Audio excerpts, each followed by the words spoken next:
International relation का syllabus आपके पास है? अगर आप आईआर के सिलेबस को देखिए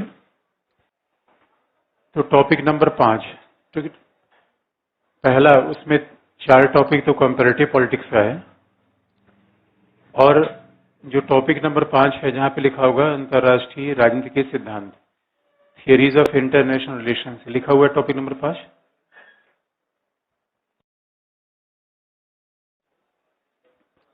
है आपके पास सिलेबस की नहीं? बाकी लोग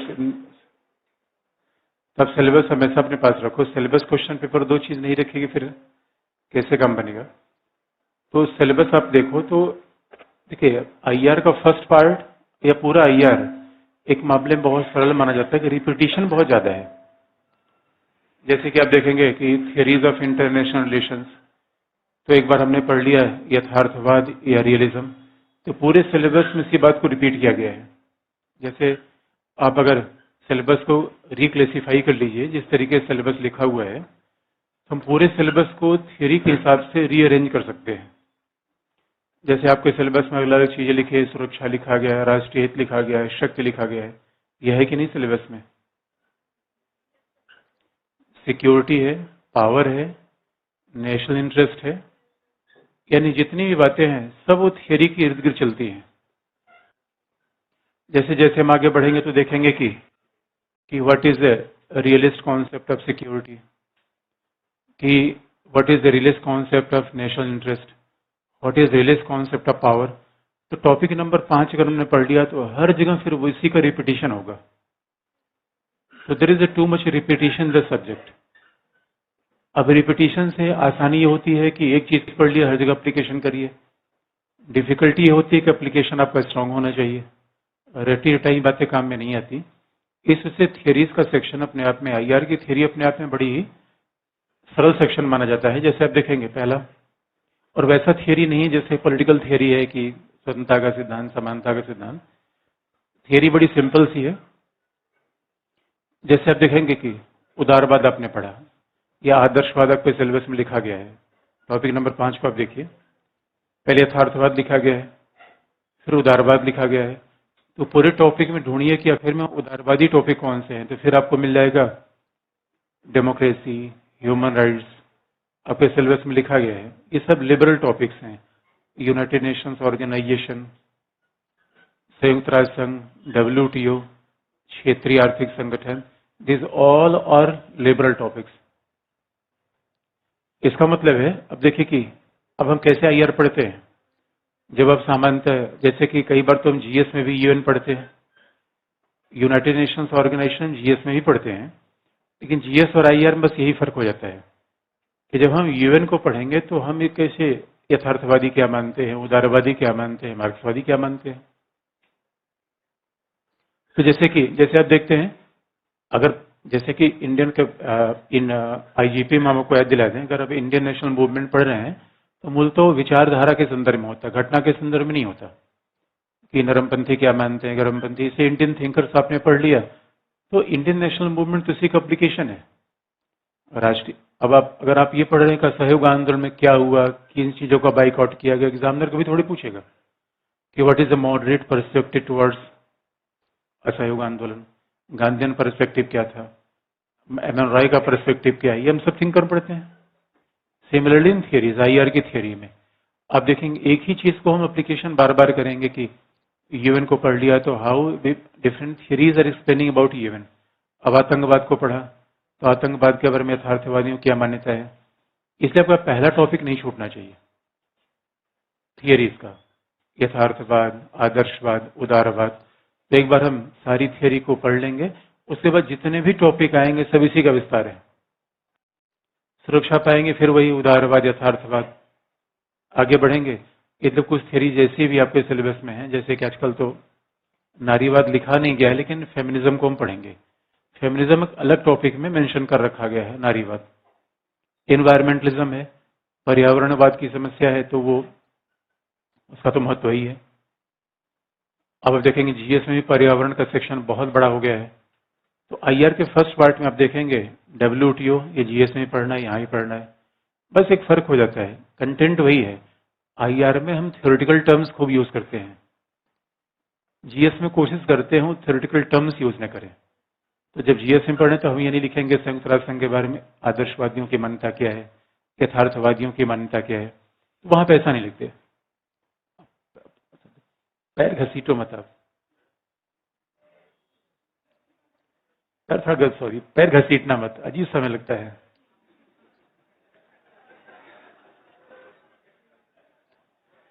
ये मेरी प्रॉब्लम है, मैंने आपसे, आपकी प्रॉब्लम नहीं, लेकिन अजीब सा बहुत कम चीजों से मुझे मतलब अजीब सा मुझे लगता है, मतलब इससे मुझे लगता है ऊपर से नीचे तो पूरा हिल जाता है, मैं कोई पैर घसीट देता हूँ।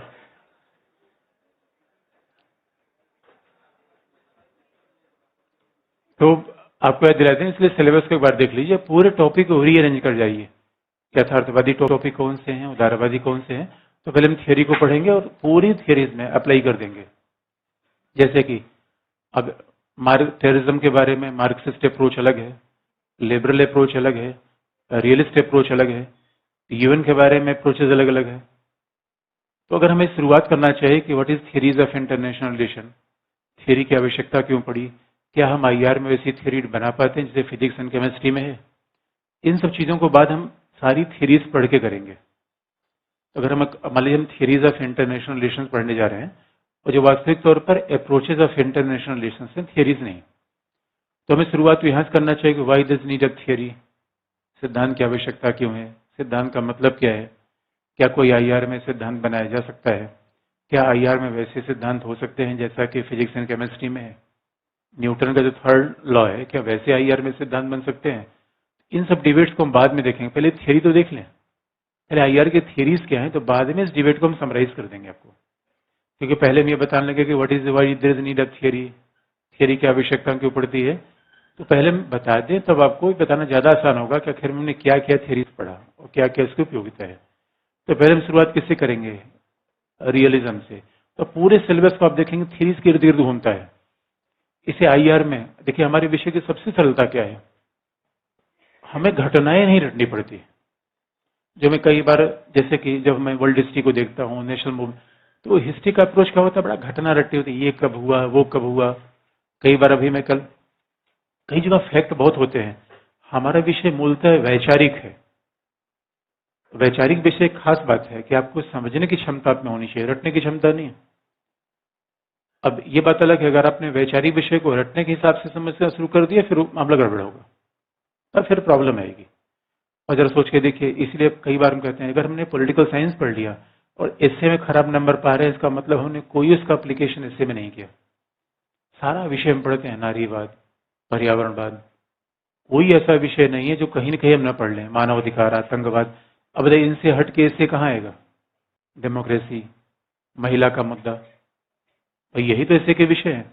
और अपने पिछली बार के सारे ऐसे देखो, सारे ऐसे फिलोसफिकल आए हैं, वैचारिक। तो आप और सच मानिए, पूरी परीक्षा के लिए अगर आपको बार बार बात याद दिलाते हैं, अगर आपको लगता है कि आईएएस के एग्जाम में पॉलिटी पूछना, इकोनॉमी पूछना, हिस्ट्री पूछना एग्जामिनर का पर्पज है, नॉट एट ऑल। वो आपकी समझ देखना चाहता है कि आप कितने होशियार हैं, अप्लाई कैसे करते हैं, चीजों को समझते कैसे हैं। एग्जाम तो एक बहाना है, पूरे एग्जाम के पीछे किस बात का असेसमेंट होता है कि कितने शार्प आदमी है, कितने प्रोफेशनल हैं, कितने तेज हैं, किसी समस्या का समाधान पर कितनी जल्दी से है। अदरवाइज रटे रटाए आदमी को लेना होता है तो फिर यूनिवर्सिटी के सारे प्रोफेसर उठा कर देते, भैया जाओ प्रशासन में, उन्हें जरूरत नहीं है।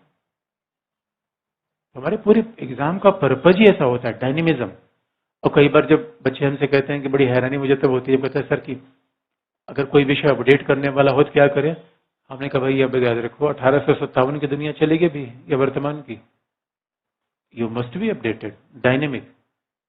अगर कोई डायनेमिक नहीं है तो इस एग्जाम के लिए अनसुटेबल है। तो कई बातों में बहुत डायनेमिक होते हैं, फोन बदलने में, कपड़े पहनने में, उनमें हम कई फील्ड में कई लोग बहुत डायनेमिक होते हैं, यहां भी डायनेमिक होना है। बाकी सब चीजें तो परंपरा से, कई बार कहते हैं हम दूसरे से हट के रहते हैं, हट के कपड़ा पहनते हैं, तो हट के सोचिए भी तो,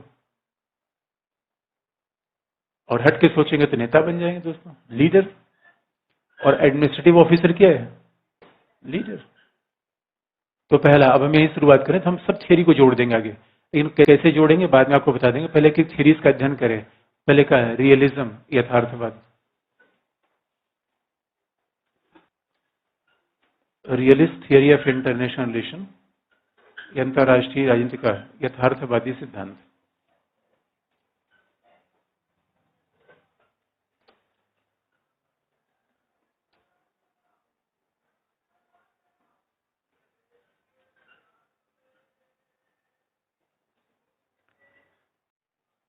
अच्छा, डेमोक्रेसी, रियलिस्ट, ये हम आगे पढ़ेंगे बीआईआर में भी।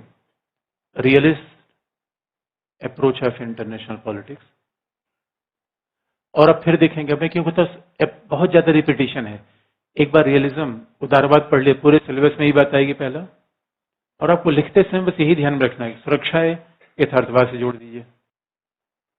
और दूसरा आप देखेंगे जैसे सिलेबस को आप ध्यान से आप देखिएगा, मानव अधिकार, और क्वेश्चन को फिर उस हिसाब से अरेंज करिएगा। ह्यूमन राइट्स, ह्यूमन राइट्स हमें थियरी में पढ़ना है, आईजीपी में पढ़ना है, यहाँ भी पढ़ना है। थियरी तो एक ही होगी, एप्लीकेशन को अलग होगा। ये बेसिक बात में रखना। जब आप कहते हैं एप्लीकेशन का मतलब क्या होता है, जैसे यथार्थवाद के पहले आपको बता दें, यथार्थवाद स्वरूप करने नारीवाद फेमिनिज्म आईआर में भी है, फेमिनिज्म पॉलिटिकल सिस्टम में भी है, फेमिनिज्म थियरी में भी है। तो कॉन्सेप्ट थोड़े बदल जाएगा फेमिनिज्म का, लेकिन फेमिनिज्म का एप्लीकेशन चेंज हो जाएगा। जब फर्स्ट पेपर के साथ हम फेमिनिज्म लिखेंगे तो वहां के टर्म्स अलग हो जाएंगे कि लोकतंत्र, समानता, न्याय, स्वतंत्रता। जब हम इसी बात को पॉलिटी में लिखेंगे नारीवाद, तो constitutional values, preamble, fundamental rights, social justice, वो टर्म्स आ जाएंगे।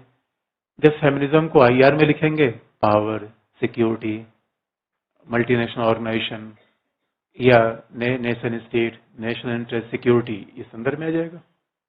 कॉन्सेप्ट एक है, एप्लीकेशन तीन है। ये खासतौर पे यानी एक स्वाभाविक रूप में रोल अलग अलग है, थियरी कॉन्सेप्ट एक ही है। तो मानव अधिकार अपने कहीं भी पढ़ लिया एक ही बात है, एप्लीकेशन यहाँ केवल अलग होगा। बाकी नारीवाद जहां भी पढ़ लिया एक ही बात है, एप्लीकेशन। डेमोक्रेसी तो फर्स्ट पेपर पढ़ते ही हैं, बाकायदा एप्लीकेशन केवल अलग होगा। तो रिपीटिशन बहुत ज्यादा है। सर हम देखें यथार्थवादी अप्रोच क्या है, what is realist approach of international politics.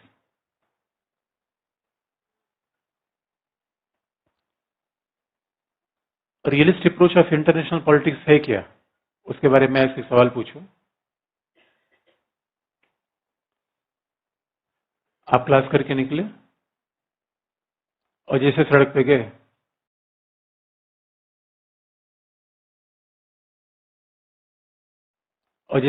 गए, दूसरी साइड किसी व्यक्ति ने आके आपको एक चाटा जड़ दिया बिना कुछ सोचे समझे, क्या करेंगे? क्या करेंगे? अच्छा, मार देंगे उसको। चाटा मारने वाला खली है तो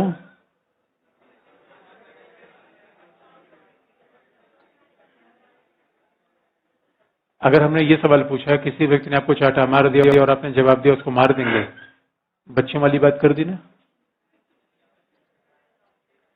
तो आपको पहले ये पूछना चाहिए था, चाटा मारने वाला है कौन? चाटा मारने वाला कौन है? इसे याद रखिए। आपको याद दिला दें, एक व्यक्ति ने, ए ने बी को चाटा मारा। देखिए यथार्थवादी यही बात है। ए ने बी को चाटा मारा तो बी के पास तमाम ऑप्शन है। पहला नैतिक दृष्टिकोण उसका होगा, जाओ ईश्वर तुम्हें माफ करे। तुम नहीं समझते तुमने किस महात्मा को चाटा मारा, और इसका खामियाजा तुम्हें जीवन में जरूर भुगतना पड़ेगा। जाओ मेरे पुत्र जाओ। ये पहला क्या है? नैतिक दृष्टिकोण, नैतिक है। दूसरा, ए ने बी को चाटा मारा और बी ने तुरंत 100 नंबर डायल किया, पुलिस वाला देखो, वैधानिक दृष्टिकोण है, लीगल अप्रोच है। यानी किसी घटना को देखने के हमारे तमाम नजरिए होते हैं। ए ने बी को चाटा मारा और बी ने पहले ये देखा चाटा मारने वाले कदकाठी कैसी है, एक के साथ आया है, दो के साथ आया है, और हमसे कमजोर है, हमसे शक्तिशाली है, और कमजोर है तो वहीं धुन दिया, शक्तिशाली है तो बिना कुछ बोले चुपचाप निकल लिया। तीसरा अप्रोच क्या है? यथार्थवादी, रियलिस्ट। बात कितने एग्जाम्पल आपको, आईआर हमारे जीवन से जुड़ा हुआ विषय है। कुछ लोगों को तो आईआर पढ़ने की आवश्यकता नहीं है, मैं उनको याद दिलाऊंगा जो और देखो एक बात याद रखिए दोस्तों, मैं बार बार कहता हूं, जीवन में सफल होना एथिक्स पढ़ के आप कुछ नहीं कर सकते जीवन में। एथिक्स पढ़ लीजिए, जीवन में कहीं एप्लीकेशन नहीं कर पाएंगे। भाई ज्योग्राफी पढ़ के आप पहाड़ पे चढ़ेंगे आप, लेकिन पॉलिटिक्स ऐसा है, रोज रोज एप्लीकेशन आप करेंगे। आपको तरीका मैं बता दूं, आपके जीवन के हर क्षण में जो विषय आ जाएगा पॉलिटिक्स से। आपको फिर एग्जाम्पल दिला दे, दोस्ती करते हैं, जब से दिल्ली में आए किसी दोस्ती किया, इन यथार्थवादी क्या है। तीसरा एग्जाम्पल, यथार्थवाद का मतलब तीसरे में क्या हुआ, तीसरे में जब मैंने कहा कि कद काठी देख के, यानी हमेशा आपका एक जैसा व्यवहार नहीं होना चाहिए, परिस्थिति जन्य व्यवहार होना। पहले परिस्थितियों को भापिए, परिस्थिति हमारे अनुकूल है, प्रतिकूल है। प्रतिकूल है वेट करिए। जैसे भावनात्मक आदमी क्या होगा, एक ने जो उसे चाटा मार दिया बिना देखे ताके, वो भी भिड़ गया, हाथ पैर टूटना तय है। अभी तो एक चाटा लगा है, एक चाटा लगा है, रिपेयर हो जाएगा। और हाथ पैर टूट गया तो अच्छा, आदमी क्या सोचता, भावनात्मक दृष्टिकोण क्या, हमारे सम्मान को ठेस पहुंचा दिया, गरिमा को बेइज्जती कर दी। जान है बेइज्जती, इज्जत, ये सामान्य भावनात्मक लोगों की बातें हैं। अब देखिए नेताओं को देखिए दोस्तों, आप एक चाटा मार के बोलिए वोट देंगे, आजा आजा, कोई बात नहीं, भूल जाएंगे। एक बात याद रखिए, बहन जी और भैया का गठबंधन हो जाना भावनात्मक है, यथार्थवादी है। आपका जीवन में कोई सिद्धांत है क्या, किसका सिद्धांत है? आपने जीवन में कोई सिद्धांत बना रखा है? कई लोग क्या कहते हैं, ये आदमी मुझे पसंद नहीं है, मेरे जीवन का सिद्धांत ऐसा है। दोस्तों, एक तो भारत की जमीन में एक प्रॉब्लम है, जो हमारे यहां सिखा दिया, रघुकुल रीति सदा चली आई, प्राण जाए पर प्राण ही जाएगा। प्राण इंपॉर्टेंट है या वचन? वचन क्या मतलब होता है? अच्छा, कई लोग बड़ी भावनात्मक, मैंने उसको वादा कर दिया, वादा कर दिया, क्या कौन सी, पता नहीं कैसे कैसे लोग, मैंने उसको जबान कोई देना होता, दिया तोड़ दिया, वादा कर दिया। एक बात याद रखिए, ये सब भावनात्मक बातें हैं। जीवन में कोई सिद्धांत नहीं होना चाहिए, एक ही सिद्धांत, राम नाम जपना, पराया महल, बस इतना ही। बाकी जीवन में कोई फिलॉसफी नहीं, न कोई धर्म, न कोई नैतिकता, बेकार की बातें हैं तो जीवन में। और सच पूछिए, शक्तिशाली बनना है तो यही तरीका अपनाइए दोस्तों। इसलिए मैंने कहा पावरफुल बनना है। और आप किस लिए आए हैं यहाँ पे? अगर आप पावरफुल बनने आए हैं, जीवन में पावरफुल बनने का इरादा है, पॉलिटिक्स से ज्यादा आपकी कोई विषय इसमें मदद नहीं कर सकता। पावरफुल बनिए। और पावरफुल बनने के क्या तरीके हैं, यथार्थवाद यही बताते हैं। याद रखिए दोस्तों, ये दुनिया शक्ति की है, शक्ति ही आपको अर्जित करना चाहिए, और वो हर तरीका अपना दीजिए। इसीलिए, और हमारे यहाँ तो बड़ी पुरानी कहावत है, कौटिल्य जैसा विचारक, कौटिल्य जैसे विचारक ने कहा था, कोई भी तरह साम दाम, कुछ भी तरीका अपना दो। इसलिए अब सवाल है, कुछ भी तरीका अपना लो, लक्ष्य पूरा होना चाहिए। Objective is more important, goal is more important. कोई भी तरीका अपना दो। नहीं, कई लोग बधे रहते हैं, यार ये काम तो करना बड़ा अनैतिक है। अब बताइए, इस समय पावर के शिखर पे कौन है? अब ये लोग नैतिक हैं? क्या बोलते हैं देखिए भाषण में, किसी चुनाव जीतना है वो क्या हो, किसी भी कीमत पे। अभी महाराष्ट्र के नेता उद्धव ठाकरे आपस में दोनों गाली देते थे, 5 साल गाली दिए, और अभी एक ही मंच पे बैठे हुए हैं। और मैं क्या बताऊं दोस्तों, उधर महबूबा और मोदी हैं। अभी कुछ दिन में चोच मिला रखे थे, फिर लग हुए, फिर क्या करेंगे कोई पता नहीं है। बात सीधा है दोस्तों, अगर पॉलिटिक्स आपने पढ़ी, पावरफुल बनना है, बात सीधी सी है। जीवन में अच्छा यहाँ पाते हैं, और अच्छा जीवन में आप दोस्ती कैसे करते हैं, कैसे संबंध बनाते हैं किसी से? हो जाता है, देखो फिर यही बच्चों वाली बात, हो जाता है। क्या हो जाता है? हो गया तो प्यार ही करोगे दोस्तों। हो गया फिर। एक बात याद रखिए, प्यार कर लो या पावरफुल बन जाओ, एक ही तरीका है। हाँ करो, पर करो, हमें क्या दिक्कत है, कर लो। बावरीपन की हद हो गई। एक बात याद रखिए, इसीलिए याद रखिए दोस्तों, किसी व्यक्ति अगर पावरफुल व्यक्ति है उसे संबंध बनाइए जब तक काम न निकल जाए। अच्छा, जिसे हम आम भाषा में कहते हैं बड़ा चालू है, ऐसे शब्द का प्रयोग आईआर में उसके लिए क्या शब्द है? कुछ कहते बड़ा अवसरवादी है। ये सब नैतिकवाची शब्द है, भावनात्मक शब्द है, इनका आईआर में प्रयोग नहीं होता। कई लोग कहते हैं बड़ा, हमें आईआर लिखते समय ये नहीं, चालू है, अवसरवादी है, या बड़ा अनैतिक। नैतिकता जैसे कोई चीज होती ही नहीं। इसे याद रखिए, एक ही बात आपको जीवन में याद रखना है कि अब जैसे कई लोग कहते हैं अपना काम निकालने वाला है, तो उसको आईआर में किस लैंग्वेज का प्रयोग करते हैं? रियलिस्ट। जैसे आप कहते हैं अपना काम निकालने वाला है, बड़ा होशियार है, अपना उल्लू सीधा करता है, आईआर में उसका एक ही नाम है यथार्थवाद। इसलिए जीवन में अगर पावर लेना है, शक्तिशाली बनना है, तो किस सिद्धांत को अपनाना पड़ेगा? यथार्थवाद का सीधा सा मतलब है, न कोई स्थायी मित्र होता है, न कोई स्थायी शत्रु होता है। यथार्थवाद की एक ही बेसिक फिलॉसफी है। इसलिए आप याद रखिए, कई लोग साथ साथ जन्मों के संबंधों की तलाश करते हैं, और कई लोग दोस्तों ऐसा, कई लोग ऐसे भावनात्मक होते हैं, वो क्या कहेंगे, मेरा दिल टूट गया, तोड़ो दिल, तोड़ो जोड़ो। एक बात याद रखिए दोस्तों, दिल तो मतलब ही नहीं होता, काम निकलना चाहिए। क्या होना चाहिए? इस जीवन में एक ही पर्पज होना चाहिए, यथार्थवाद। और कुछ लोग इतने होशियार होते हैं दोस्तों, अपना काम निकालने के लिए कुछ भी कर लीजिए। अगर मान लीजिए कि उनको 100 रुपए आपसे लेना, तो आप पास आएंगे, वो तारीफ करना शुरू करेंगे, यार तुम तो बहुत स्मार्ट आदमी हो मरियो। अगर तुम्हारा अगला एग्जाम आएगा, हमें तुम्हें शर्तिया पता है, तुम तो एकदम रैंक होल्ड कर दोगे, मुझे पता है। उसके बाद जब वो खुश हो जाएंगे तो कहते हैं 100 रुपए दोगे क्या? कुछ लोग इतने ग्रेट मैनिपुलेटर होते हैं कि आपको ऐसी ऐसी प्रशंसा करके पहले आपको फंसाएंगे, उसके बाद आपसे काम निकाल के फुर्सत।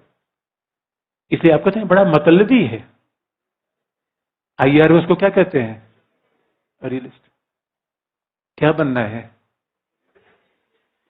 क्या बनना है? गांधी या मतलबी? मतलब निकल गया तो पहचानते नहीं। यही है, पावरफुल लोग ऐसे ही होते हैं। मैं ये नहीं कह रहा हूं कि आप ऐसे हो, मैं बता दे रहा हूं कि यही तरीका है। अच्छा, इसका मतलब आप ये मत समझो यार सर ऐसी गंदी गंदी बात सिखा रहे हैं, ऐसा होना चाहिए, ऐसा होना चाहिए। अब आप कहेंगे अच्छा सर से मुझे ये उम्मीद नहीं थी। दोस्तों आप माने या हम माने, इसलिए याद रखिए, जो इस सिद्धांत पर नहीं चलेगा वो या तो टीचर हो जाएगा या ऐसे बेकार का आदमी हो जाएगा।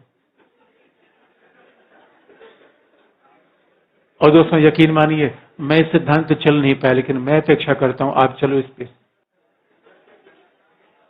महान शक्तिशाली आदमी बनना है तो मुझे खुशी होगी कि मेरा कोई स्टूडेंट है, प्रधानमंत्री है, सांसद है। क्या बनना है? पावरफुल। इसलिए बड़ी सिंपल सी बात है ये। अब इसी बात को आईआर के संदर्भ में यूज कर दें। ये तो हमने व्यक्तिगत बात आपको बता दी। और आईआर में अगर यथार्थवादी की मूल मान्यताएं देखें, what is basic assumption of, और कुल मिला के पुराना यथार्थवाद, नया यथार्थवाद सब इसी के इर्द गिर्द घूमता है। मेन एजम्पशन आपको बता दें, यथार्थवादी की मूल मान्यता क्या है? पहला, अब चूंकि हम क्या पढ़ रहे हैं, अंतर्राष्ट्रीय राजनीति, अब हमने जिस बात को सामान्य भाषा में बताया, हम पढ़ क्या रहे हैं? International politics. इंटरनेशनल शब्द ही होता है रिलेशन बिटवीन नेशन स्टेट। अंतर्राष्ट्रीय शब्द का मतलब क्या हो गया? एक राज्य दूसरे राज्य के बीच का संबंध ही तो अंतर्राष्ट्रीय संबंध है। तो कोई भी आईआर का अप्रोच क्या बताएगा? What should be the relation between the nation state? राज्य के बीच संबंध कैसा होना चाहिए, यही तो यथार्थवादी बताएंगे। इसीलिए अब सवाल है, इस दुनिया में तमाम राज्य है। अब आईआर की बात हम देखेंगे बहुत व्यवहारिक रूप में कहें, what should the relation between India and China, US and India, India and Sri Lanka, यही तो हम आईआर पढ़ेंगे। जैसे आपका संबंध किसी व्यक्ति के साथ है, वैसे हम क्या बोलते हैं? International. Relation between one nation and other nation, that is international politics. और रियलिस्ट अप्रोच इसी बारे में बात करेगा, क्योंकि हम इंटरनेशनल रिलेशन के अप्रोच की बात कर रहे हैं। यदि आप देखेंगे पहले क्लास में हमें डिफाइन करना चाहिए what is international relation, what is global politics, हमें डिफाइन नहीं किया, क्योंकि आगे चल के पहले देखिए विषय वस्तु बताई जाएगा आखिर में है क्या, बाद में उसको समराइज करना ज्यादा आसान होता है। और जैसे हम आगे बढ़ेंगे डिफिनेशन अब क्लियर होती जाएगी। फिलहाल एक लेमैन की डिफिनेशन ये मान लीजिए कि international relation deals with the relation between nation state. अंतर्राष्ट्रीय राजनीति का सरोकार किसके साथ है? राष्ट्र राज्यों के साथ है। तो अब सवाल है एक राष्ट्र का दूसरे राष्ट्र के साथ संबंध क्या होना चाहिए? और बहुत ध्यान से आप देखिए। अच्छा आप देखिए इस दुनिया में एक तरफ यूएस है, दूसरी तरफ इंडिया है, तीसरी तरफ पाकिस्तान है। These are different nation state.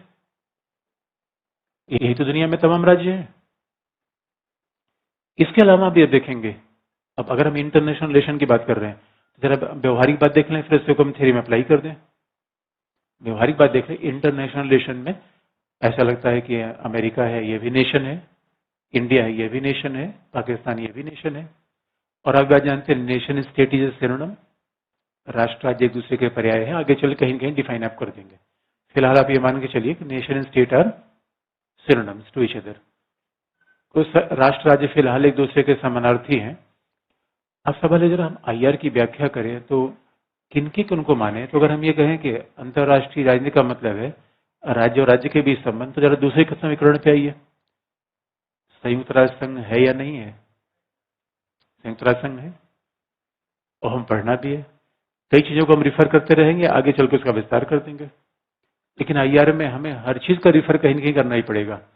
अच्छा डब्ल्यूटीओ भी है, आपने ये बात सुनी होगी, डब्ल्यूटीओ भी है। अगर हम ये बात कहें क्या इन्हें, ये तो राष्ट्र राज्य है, इसमें कोई शक तो नहीं है। We are nation state, Bharat है, अमेरिका है, पाकिस्तान है, they are nation state. UN WTO nation state तो नहीं है, राष्ट्र राज्य। तो इन्हें क्या कहा जाए? फिर इन्हें क्या कहा जाए? आप याद रखिए, जैसे जैसे समाज की व्याख्या करते हैं तो निश्चित तौर पर उसमें डिफरेंट टाइप की इकाई होती है। समाज की व्याख्या करेंगे, परिवार होगा, स्कूल होगा, चर्च होगा, यूनिवर्सिटी होगा। These are different elements of society. वैसे अंतर्राष्ट्रीय राजनीति के बहुत सारे एलिमेंट तो होंगे, और उन एलिमेंट की बात की जाए, एलिमेंट में राष्ट्र भी है और हमें दिख रहे हैं। ऐसा तो नहीं हमारी कल्पना है, दिख रहे हैं, इन कुछ चीजों को आप जानते हैं, पढ़ना भी है। अब सवाल है इन्हें तो हमने कह दिया ठीक है, दीज आर नेशन स्टेट, ये राष्ट्र राज्य है। इनको क्या कहा जाए? इनके कई नाम दिए जा सकते हैं। जैसे कुछ लोग कहते हैं ये सार्वभौमिक करता है, इनका प्रभाव पूरी दुनिया में है, इसलिए दीज आर यूनिवर्सल एक्टर। अब कोई भी नाम लिख लीजिए, या तो ये सार्वभौमिक करता है, यूनिवर्सल एक्टर है। सार्वभौमिक कर्ता का मतलब है जिनका प्रभाव पूरी दुनिया में है, जो हर जगह दिखते हैं। या कई लोग ये भी कहते हैं these are non state actor, गैर राष्ट्रीय करता है।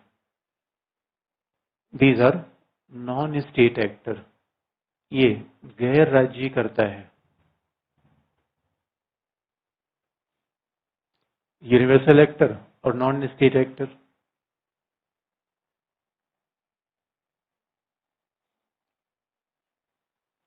तो इनके कई नाम है, गैर राष्ट्रीय कर्ता, सार्वभौमिक कर्ता।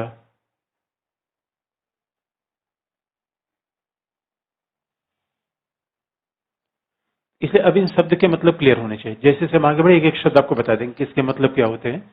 नॉन स्टेट एक्टर का मतलब है जो राज्य नहीं है, ये नॉन स्टेट एक्टर हो गए। कई बार एक और भी नाम दे सकते हैं, वैसे हम कई बार लोग कहते हैं कि और भी। अच्छा तीसरा और नाम क्या दे सकते हैं अगला? अच्छा तीसरा भी देखेंगे, यूरोपियन यूनियन है। सिलेबस में सारी बातें लिखी गई हैं, इसलिए इसी बहाने में सिलेबस भी आपको बता देंगे। यूरोपियन यूनियन है, आसियान है, association of south east Asian nation है, यूरोपियन यूनियन है, आसियान है। अब इन्हीं क्या कहा जाए? राष्ट्र तो ये भी नहीं है। इन्हें दो तीन नाम दिया जा सकता है। पहला, क्षेत्रीय संगठन, रीजनल ऑर्गेनाइजेशन, और रीजनल इकोनॉमिक ऑर्गेनाइजेशन। इन्हें हम क्या कहें? रीजनल इकोनॉमिक ऑर्गेनाइजेशन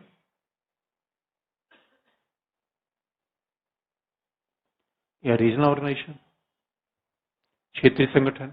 और याद रखिए, जो क्षेत्रीय संगठन है वो भी स्टेट तो नहीं है, they are not nation state. इन्हें हम क्या कर सकते हैं? इन्हें भी कह सकते हैं non state actor.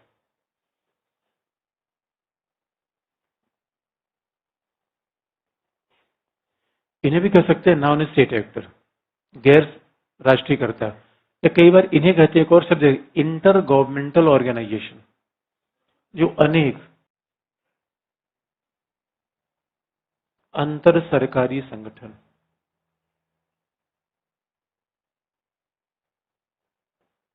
Inter governmental organisation,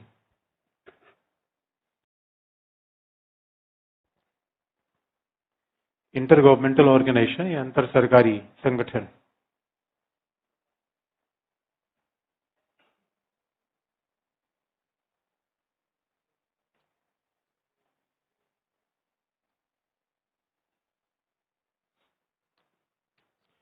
अब देखिए, अब जरा देखिए, अब सवाल है, ये चीजें दुनिया में दिख रही हैं। वैसे तो कुछ लोग और भी नॉन स्टेट एक्टर में, आतंकवादी संगठन क्या है? Non state actor. तो और सही मायने में इनको भी आप इंटर गवर्नमेंटल ऑर्गेनाइजेशन कह सकते हैं, इनको भी आप कह सकते हैं। अच्छा, कई लोग क्षेत्रीय संगठन को कौन नाम देते हैं? सुप्रा नेशनल ऑर्गेनाइजेशन, अधिराष्ट्रीयकर्ता। इनको एक और भी है, अधिराष्ट्रीयकर्ता, सुप्रा नेशनल ऑर्गेनाइजेशन।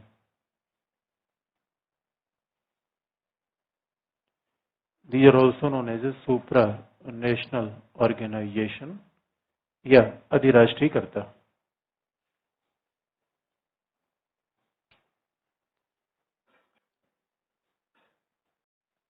अधिराष्ट्रीयकर्ता या सुप्रा नेशनल ऑर्गेनाइजेशन एक ही बात है भाई। इंटर गवर्नमेंटल का मतलब है इन राज्यों में अनेक सरकारें हैं, अनेक राज्य हैं, मिलके बने हैं, देयरफॉर इंटर गवर्नमेंटल, अंतर सरकारी संगठन। सुप्रा नेशनल का मतलब है कि they are above from nation state. भाई अनेक राज्यों से मिलकर बन गए हैं तो राज्य से ऊपर हो ही गए, एबव फ्रॉम नेशन स्टेट। और जब कहते हैं कि नॉन स्टेट एक्टर का मतलब है कि ये एक एक राज्य नहीं है, उनके अलग है।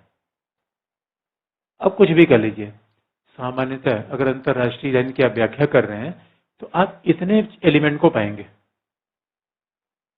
ये तो है एलिमेंट। अभी अंतरराष्ट्रीय लाइन में देखेंगे तो यही तो एलिमेंट आपको दिखेगा। पूरे सिलेबस में ये चीज लिखी गई है, ये एलिमेंट आपको दिखेगा भी कि क्षेत्रीय संगठन है, राष्ट्र राज्य है। और या इसमें आजकल आतंकवादी संगठन एक नए ग्रुप बन गए हैं, कुछ और भी कर सकते हैं, बहुराष्ट्रीय कंपनियां। बहुराष्ट्रीय कंपनी हमें नॉन स्टेट एक्टर तो कहा जाएगा। जैसे एक और हम श्रेणी लगा सकते हैं, नॉन स्टेट एक्टर में एक श्रेणी और आप कर सकते हैं,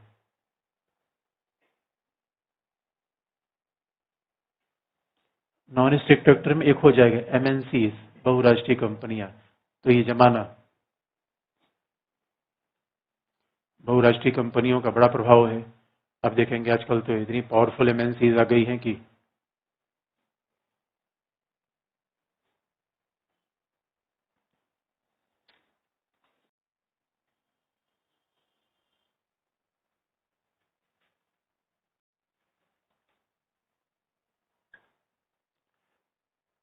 और आजकल बड़ा फर्क है कि एमएनसीज बड़ी पावरफुल बन गई हैं, even they are bigger than nation state.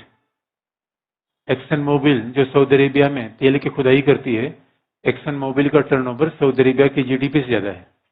आप समझ सकते हैं कि now we are living in cage. Apple जो आपकी है, एप्पल का टर्नओवर अफ्रीका कई देशों के जीडीपी से ज्यादा है।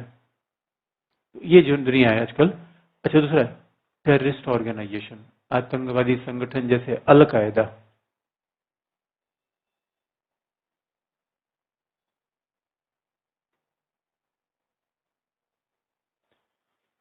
जो टेररिस्ट ऑर्गेनाइजेशन है वो भी देर वेरी मच इन, बहुत। अल कायदा,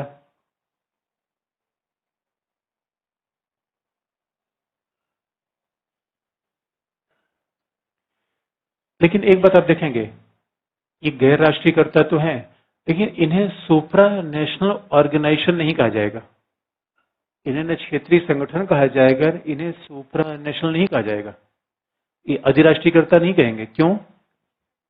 ये राष्ट्रों से जो मिलकर बने हैं उनको अधिराष्ट्रीय कहेंगे, राज्यों से मिलकर बने हैं इन्हें इंटर गवर्नमेंटल कहेंगे, लेकिन इन्हें नॉन स्टेट एक्टर कहेंगे, इंटर गवर्नमेंटल नहीं, सुप्रा नेशनल नहीं। ये तो बात स्पष्ट है।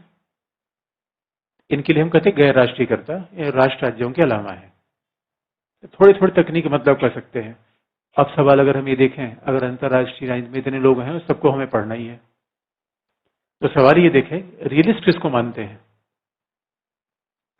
देखिए रियलिस्ट का मानना है, रियलिस्ट के लिए ये इंपॉर्टेंट नहीं है, ये इंपॉर्टेंट नहीं है, ये इंपॉर्टेंट नहीं है। रियलिस्ट क्या मानते हैं? They believe in state centric world, पहली मान्यता इनकी है। यथार्थवादी की पहली मान्यता क्या है? ये अंतर्राष्ट्रीय राजनीति को राज्य केंद्रित मानते हैं। बहुत बड़ी बात है ये।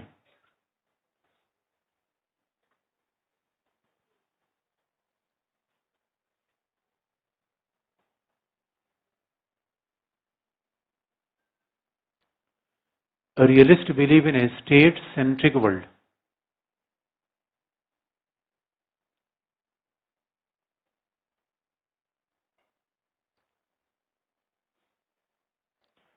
अभी आप देखेंगे बहुत बड़ा फर्क है, यानी इनके हिसाब से अंतर्राष्ट्रीय राजनीति कैसी है? राज्य केंद्रित दुनिया, it is state centric world.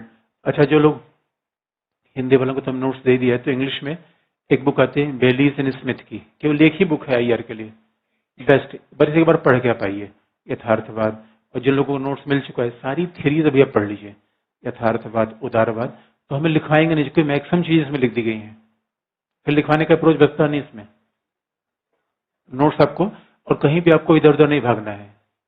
हाँ, बस इंग्लिश में जो लोग पढ़ते हैं Baylis and Smith, globalisation of the world politics, वो देख लेंगे, उससे ज्यादा आपको देखने की आवश्यकता नहीं है, एक ही किताब पर्याप्त है। हिंदी में उन सब चीजों का बेस्ट ट्रांसलेशन आपके पास है, और हिंदी में वो चीज आप किसी और बुक में पा भी नहीं सकते। उसी बुक को बार बार, नोट्स को बार बार पढ़िए, अच्छे से पढ़िए, मोर देन सफिशिएंट हो जाएगा। तो क्लास में हमें लिखवाने की आवश्यकता नहीं पड़ेगी इस सेक्शन में। तो अब आप देखेंगे, और जब हम अंतर्राष्ट्रीय राजनीति की बात करते हैं तो इसका मतलब है, आईआर की बात क्या है? They believe in state centric world, यानी अंतर्राष्ट्रीय राजनीति का यथार्थवादी दृष्टिकोण क्या है? ये अब इनसे पूछेंगे कि डब्ल्यूटीओ क्या होता है? बेकार। इनसे पूछेंगे ये यूएन फूटा हुआ ढोल, इनसे पूछेंगे ये बेकार की बात है, ये इनका कोई औकात नहीं है बनाने के। इसे आप याद रखिए, अगर अंतर्राष्ट्रीय राजनीति में इतने लोग हैं, यथार्थवादी किसे मानते हैं? केवल इसे, स्टेट सेंट्रिक वर्ल्ड। यानी आप याद रखिए, अब इनसे पूछा गया भाई बाकी लोगों को आप क्या कहेंगे? आपने कहा साहब बाकी सब राज्य के इर्द गिर्द चलते हैं। इसलिए realist interpretation of international politics is entirely different. Realist मानते हैं पूरी दुनिया, पूरी अंतर्राष्ट्रीय राजनीति किसके इर्द गिर्द घूमती है? ये दुनिया राज्य केंद्रित है, ये दुनिया राज्य केंद्रित है। और उनकी बात को कुछ मामलों में तो देखा भी जा सकता है, डब्ल्यूटीओ आगे बढ़ पा रहा है, संयुक्त राष्ट्र संघ कुछ कर पाता है? संयुक्त राष्ट्र संघ आज तो कुछ कर पाया? आगे हम बता देंगे दोस्तों, बिला वजह बहुत रोमांटिक, संयुक्त राष्ट्र संघ यथार्थ बेकार है। यथार्थवादी इसको नहीं मानते, और यथार्थवादी कहते हैं अरे भाई आतंकवादी संगठन इसलिए है कि स्टेट का समर्थन है, राज्य अगर समर्थन आतंकवादियों को न करे तो आतंकवादियों की औकात है क्या कि वो कहीं हमला कर देंगे। इसलिए इनके हिसाब से दुनिया पहला क्या है? State centric world. तो आपको ये बताने की आवश्यकता है, ये अंतर्राष्ट्रीय संगठनों, संस्थाओं को सिरे से खारिज कर देते हैं। तो आप कहेंगे अच्छा, इसका मतलब ये मानते ही नहीं? तो है, मानते हैं, लेकिन क्या कहते हैं? इनका निर्माण राज्य अपने हितों की पूर्ति के लिए करते हैं। These are means only. End क्या है? राज्य है। इसे ऐसा नहीं कि हम इनकार कर देते ये नहीं है, तो दिख रहा है इनका मानना क्या है? सारी अंतर्राष्ट्रीय संस्थाएं, अंतर्राष्ट्रीय संगठन केवल राज्यों के हितों की पूर्ति के लिए हैं.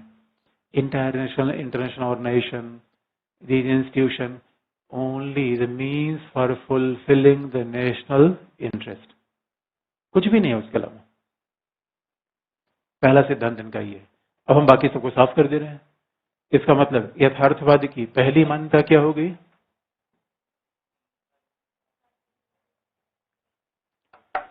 They believe in a state-centric world.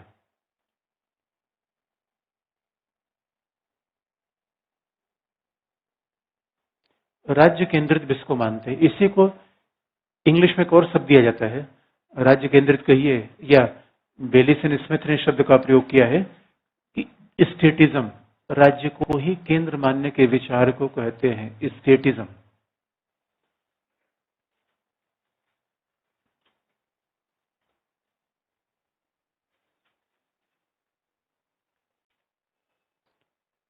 चाहे स्टेट सेंट्रिक वर्ल्ड कहिए, चाहे स्टेटिज्म कहिए, अभिप्राय एक है. अंतर्राष्ट्रीय राजनीति का केंद्र क्या है? राज्य. राज्य है.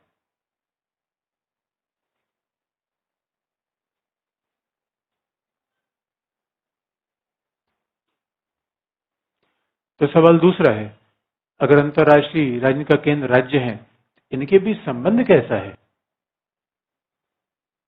इनके बीच संबंध कैसा है? कॉन्फ्लिक्ट का, टकराव. The relation between the nation and state is only and only of the conflict.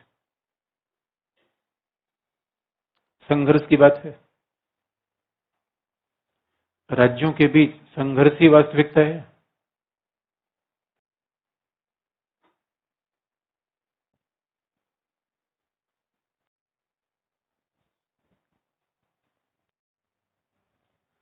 और आपको याद दिला दें, संघर्ष और हिंसा में फर्क है. They are not saying violence, they are saying that conflict. संघर्ष है. तो संघर्ष का मतलब किस लिए? अब जरा सोच के देखिए, इसे अंतर्राष्ट्रीय राजनीति में सहयोग है या संघर्ष? Realist don't believe in cooperation. सहयोग है, कुछ होता नहीं. संघर्ष है. आपको और आपके पार्टनर के बीच सहयोग है या संघर्ष है? यहां बैठे हुए लोगों के बीच सहयोग है या संघर्ष है? अच्छा, आप कहेंगे यार ये तो बात हमें हजम नहीं हो रही है, सहयोग भी होता है. अभी आपके बात हजम नहीं हो रही तो उसका उत्तर आपको बाद में मिल जाएगा. इसे तो आईआर को देखने का एक नजरिया नहीं है. मैं ये नहीं कर रहा हूं कि जो यथार्थवादी करें वही परफेक्ट है. उसमें कोई खामियां नहीं है. खामियां हैं बाद में हम देखेंगे. अभी तक ही क्या कहते हैं ये मान के आपको चलना है. अभी तक इसकी खामियों पर आपको ध्यान देने की आवश्यकता नहीं है. इसलिए एक बात याद रखिए, अंतर्राष्ट्रीय राजनीति के बीच संघर्ष है. Conflict is inevitable between the nation state. और आपको याद दिला दें, ये दुनिया में संघर्ष होता क्यों है? संसाधन कम है. अच्छा, पैसा कम होता है ज्यादा? पाने वाले? तेल और गैस कम है या ज्यादा? पाने वाले? अब याद रखिए, हम हमेशा चाहते हैं कि हमें ज्यादा चीजें मिल जाए. हमेशा अपने हितों का विस्तार करना चाहते हैं. हमेशा अपने हितों का विस्तार करना चाहते हैं. और याद रखिए, इसीलिए एक राज्य दूसरे राज्य के बीच संघर्ष होना आवश्यक है. What is relation between Iran and Israel? Iran and Saudi Arabia? US and Iran? India and China? India and Pakistan? तो आप याद रखिए, ये दुनिया नाना पाटेकर की है दोस्तों. किसकी है? यानी यथार्थवादी कैसी फिल्म बताते हैं? जो स्टंट मूवी कभी आपने देखी है? नाना पाटेकर सर खुजला खुजला के मारता है. और हॉलीवुड की फिल्में सारी इसी मारे धाड़े बनती हैं. इसे दुनिया में वास्तविकता क्या है? संघर्ष. इसे दोस्तों अब जरा सोच के देखिए, अगर ये दुनिया संघर्ष की है तो आपके साथ कौन है? आपका दोस्त कौन है? क्या? पावर. इसे कि मानी एक ही चीज आपके साथ है. अगर अभी दुनिया संघर्ष में एक ही चीज आपको बचा सकती है, वो क्या है? Power and power. इसे दुनिया में किसकी खोज करी है? इसे याद रखिए, राज्य का अस्तित्व बचाने के लिए एक ही चीज आपको चाहिए, शक्ति।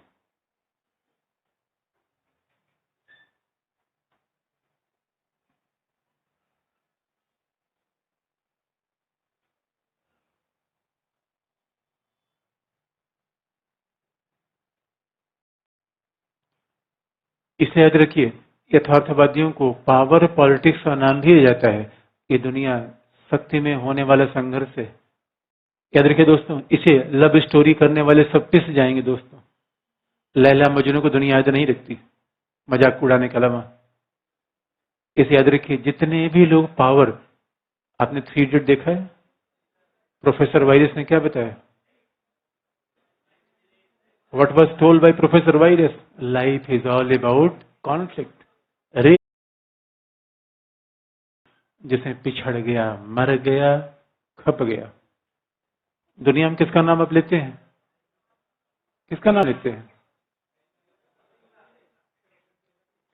इसे आप याद रखिए, अंतरराष्ट्रीय अन्य के मूल सिद्धांतकार क्या मानते हैं? इनके बीच रिलेशन कैसा है? पावर का। इसे याद रखिए, क्यों? दूसरे पर एक दबाव डालना चाहता है, दूसरा अपने हितों को पूरा करना चाहता है, क्योंकि इस दुनिया में हर राज्य के हित अलग अलग है। और आप जितने पावरफुल बने रहेंगे, यही गारंटी आपकी सुरक्षा की। अगर आपको लगता है मेरी सुरक्षा मेरा दोस्त कर लेगा, इस गलतफहमी को बहुत जल्दी दूर कर दीजिए। आपने क्या सोच रखा है? आपकी सुरक्षा दोस्त कर लेगा? आप याद रखिए, अभी इंडिया ने पाकिस्तान पे सर्जिकल स्ट्राइक कर दिया है, चीन ने आके बचा लिया। जबकि चीन क्या कहता है? Relation between in China Pakistan is deeper than sea, higher than mountains. Pakistan ने कहा भाई आए नहीं, चीन ने कहा कहां नहीं आए। बचाने ने कहा यार देखो, हम कैसे आएंगे, तुम्हारा मामला है, तुम देखो। 1962 में चाइना ने भारत को ठोंक दिया, और नेहरू का भाई और बहनों, किसी ने देखा कि हमारे ऊपर हमला हुआ? कोई देश नहीं आया दोस्तों, एक देश नहीं आया भूटान के अलावा। और भूटान के आने नाने दोनों का मतलब एक जैसा है। इस और मैंने तो विश्वविद्यालय में कई लोगों को पिटते हुए देखा है दोस्तों। जब पिट गए उसके बाद उनकी पूरे दोस्तों की फौज है, बताओ मारने वाला कहाँ गया? चीड़ देंगे, फाड़ देंगे, अरे गया है मारने वाला, लो। इसे याद रखिए, ऐसी वाणी बोलिए कि जम के झगड़ा होए, उससे पंगा न लीजिए जो आपसे तगड़ा होए। एक बात याद रखिए, शक्तिशाली आदमी से पंगा लेना, पिटने की पूरी गारंटी। और जिन दोस्तों को आपने रख रखा है, चाय पिलाते हैं, आइसक्रीम खिलाते हैं, मेरे दोस्त, मेरे भाई, अंत में कोई काम आएगा नहीं। एक ही चीज आपके अस्तित्व को बचाएगी, वो क्या है? पावर। वही राष्ट्रीय रहेगा जिसके पास पावर है, जिसके पास पावर है दोस्तों। अदरवाइज ये दुनिया में, इसे दुनिया किसकी है? खली की या राजपाल यादव की? क्या बनना है? और दोस्तों जो राजपाल यादव रहेगा वो पिटेगा, पिटेगा। और हमारा, और याद रखिए, ऐसा नहीं एक बार आदमी पिटता है तो रिएक्शन भी करेगा। जैसे मान लीजिए कि एक आदमी दूसरे को पीट रहा है, और मैं सड़क में खड़े होकर दोनों हाथ अपने जेब में डालकर कहूं बहुत बुरा हो रहा है, बहुत बुरा हो रहा है, पिटने वाला व्यक्ति बच जाएगा? ये देखिए नैतिक प्रक्रिया, बहुत बुरा हो रहा है, बहुत बुरा हो रहा है, कुछ नहीं होने वाला है। क्या सीखा? इसलिए जो अभी तक आपने दोस्ती कर रखी है, दोस्त के भरोसे चढ़ा कभी नहीं, कभी भी नहीं। इसलिए याद रखिए, नॉर्थ कोरिया, नॉर्थ कोरिया बहुत होशियार है। आप कहते हैं नॉर्थ कोरिया ताबड़तोड़ तरीके से क्यों हथियार लिए जा रहा है? बात याद रखिए, अमेरिका, अमेरिका ने दोस्तों 2003 में अमेरिका ने इराक पे हमला कर दिया।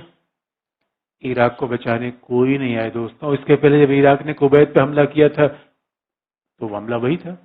ये दुनिया शक्ति का संघर्ष, इतिहास के पन्ने उठा के देख लीजिए दोस्तों, जिसने शक्तिशाली है दूसरों को मारा है। इसमें कहें यार ये तो अनैतिकता है, ये तो अन्याय है। दुनिया में न कोई अन्याय है न कोई, जिसकी लठ, तो भैंस का मालिक की भैंस होनी चाहिए, लठ की वाली भैंस होनी चाहिए? This rule is governed by the principle of might is right. Might is right. इसके हाथ में लठ है, उसी की दुनिया है, इसे क्या रखना है? लठ रखना है। और नहीं लठ रखेंगे तो पिटने के लिए तैयार हो जाइए। इसे याद रखिए दोस्तों, नॉर्थ कोरिया, अमेरिका ने इराक पे हमला कर दिया, इसे नॉर्थ कोरिया ने परमाणु बम बना रखा है। नॉर्थ कोरिया कहता है अमेरिका आ जाओ, अमेरिका आ जाओ, मैं चुटकी में तुमको मसल दूंगा। अमेरिका तो किसकी बात कर रहा है यार? नॉर्थ कोरिया में तुम्हारी बात कर रहा हूं। और एक बात याद रखिए, अगर नॉर्थ कोरिया ने इतने पावरफुल देश को धमका दिया, बाकी कौन बचा? बाकी तो अपने आप डर जाते हैं। वो जापान पर अटैक, जापान को समझता ही नहीं कुछ। इसे याद रखिए, जीवन में पहली बार कमाएंगे तो क्या खरीदेंगे?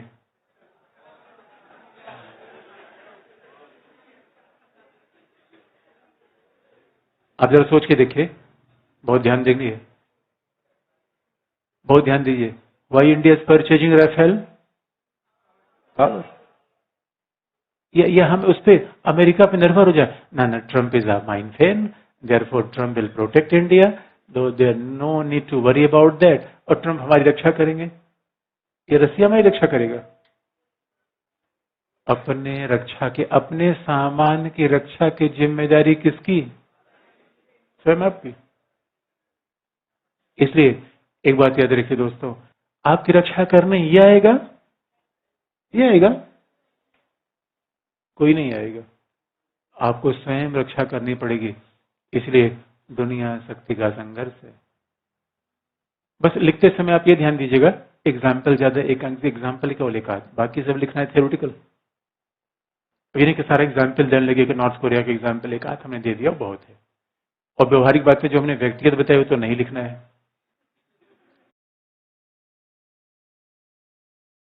तब समझते नहीं लिखना है, हम समझाने के लिए हमने बता दिया कि दुनिया में यही चल रहा है। इसलिए यथार्थवादी क्या करते हैं? राज्य की सैनिक शक्ति हमेशा बढ़ाए रखने पर बल देते हैं। और इसके एग्जाम्पल साफ तौर पर दुनिया में दिखते हैं, Korea, Iran, India. They want to maximise the military capability of a nation. वो सैन्य शक्ति को हमेशा बढ़ाने की बात करते हैं।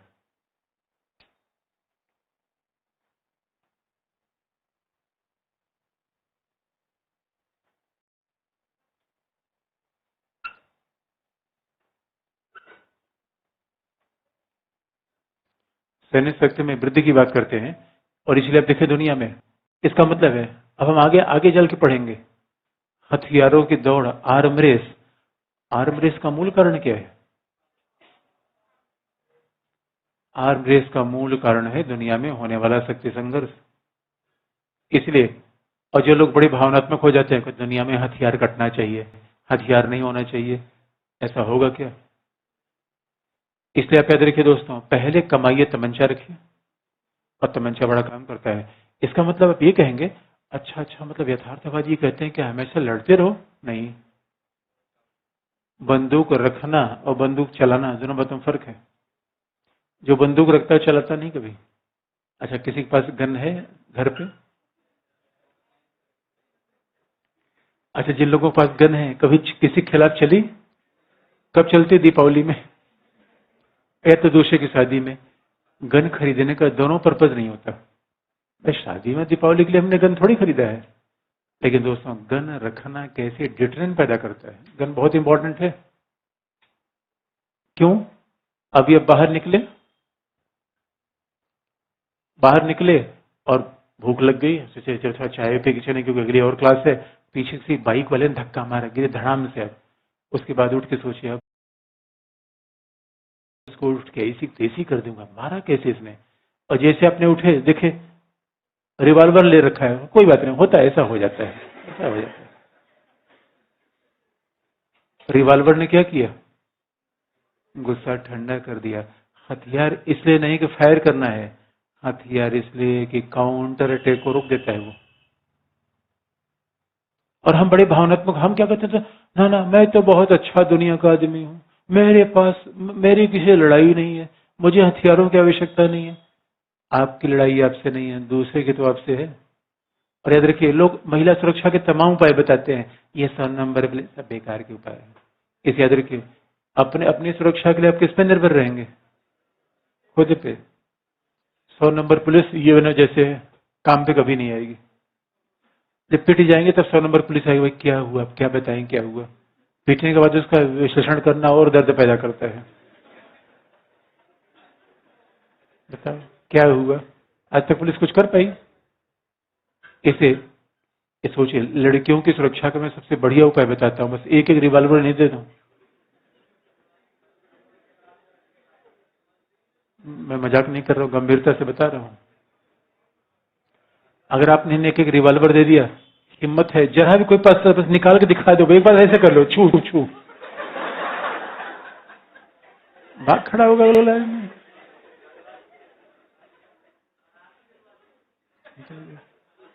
इसलिए आप जरा सोच के देखिए, ये बिला वजह लोग कहते हैं सीसीटीवी कैमरा सुरक्षा होती है। My God, CCTV camera, woman police ना, बिल्कुल नहीं। इसे हर आदमी के हाथ में क्या होनी चाहिए? पिस्तौल। कोई किसी पर अटैक करेगा नहीं। इसलिए they believe in military power, सैन्य क्षमता की बात करते हैं, और सैन्य क्षमता को लगातार बढ़ाने की बात करते हैं। ये खत्म, लगातार बढ़ेगा ये। इसीलिए इसका मतलब सीधा से है, आपको किसी पर विश्वास करने की आवश्यकता है नहीं। आप कोई सुरक्षा कर नहीं सकता। दुनिया में ट्रस्ट है कि डिसट्रस्ट है? ट्रस्ट है, मिसट्रस्ट है। और कई बार हम क्या करते, दूसरे पर भरोसा कर लेते हैं कि बहना तुमको बात बता रहा हूं, किसी को बताना मत, लो किसी को बताना मत, सबको पता चल गई।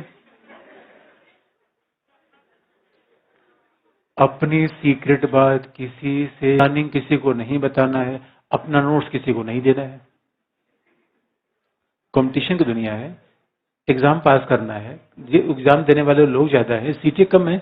अब पता चला अच्छा नोट्स बना, ले लो ये नोट्स मैंने बनाया। अच्छा, कई लोग इतने भावनात्मक होते हैं, पढ़ के निकलेंगे, आज यार मैंने ये पढ़ा।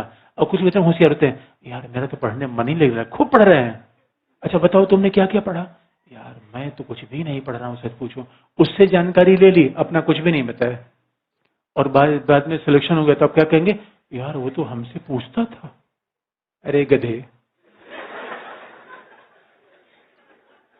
तुमसे पूछता था, लेकिन तुमने ये तो नहीं समझा वो क्या पढ़ता था। ये यथार्थवादी है, अपना काम निकलता चला गया, आपसे सारी इंफॉर्मेशन लेता रहा। याद रखिए, यही जीवन का फार्मूला है दोस्तों। सफल बनना क्या बनना है? और किसी का नोट्स अच्छा हो, खिसका दो। हाँ हाँ, और क्या, बस काम चलना चाहिए कि नहीं। और मतलब खिसका दो मतलब चुरा लो। साम दाम दंड हर तरीके अपना लीजिए। इसे याद रखिए, अगर आपके पड़ोसी, आपका कोई पड़ोसी परेशान करता हो, पड़ोसी में सास बहू में ऐसा झगड़ा लगवा दो कि उलझ के रह जाए, आप पास नहीं आएगा। डिवाइड भेद, डिवाइड एंड रूल, ये क्या मानते हैं? इसलिए अगला, सुरक्षा राज्य की स्वयं का दायित्व है। सर्वाइवल,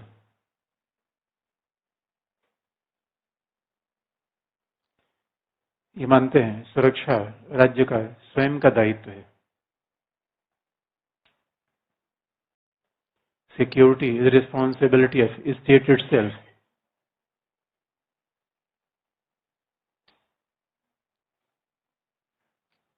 सुरक्षा राज्य का स्वयं का दायित्व है, या इसे कहते हैं सेल्फ हेल्प।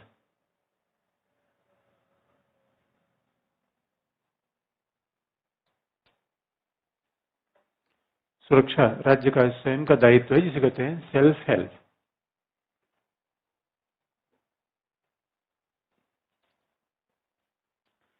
अब आप जरा देख लीजिए, ये यथार्थवाद की मूल मान्यता है।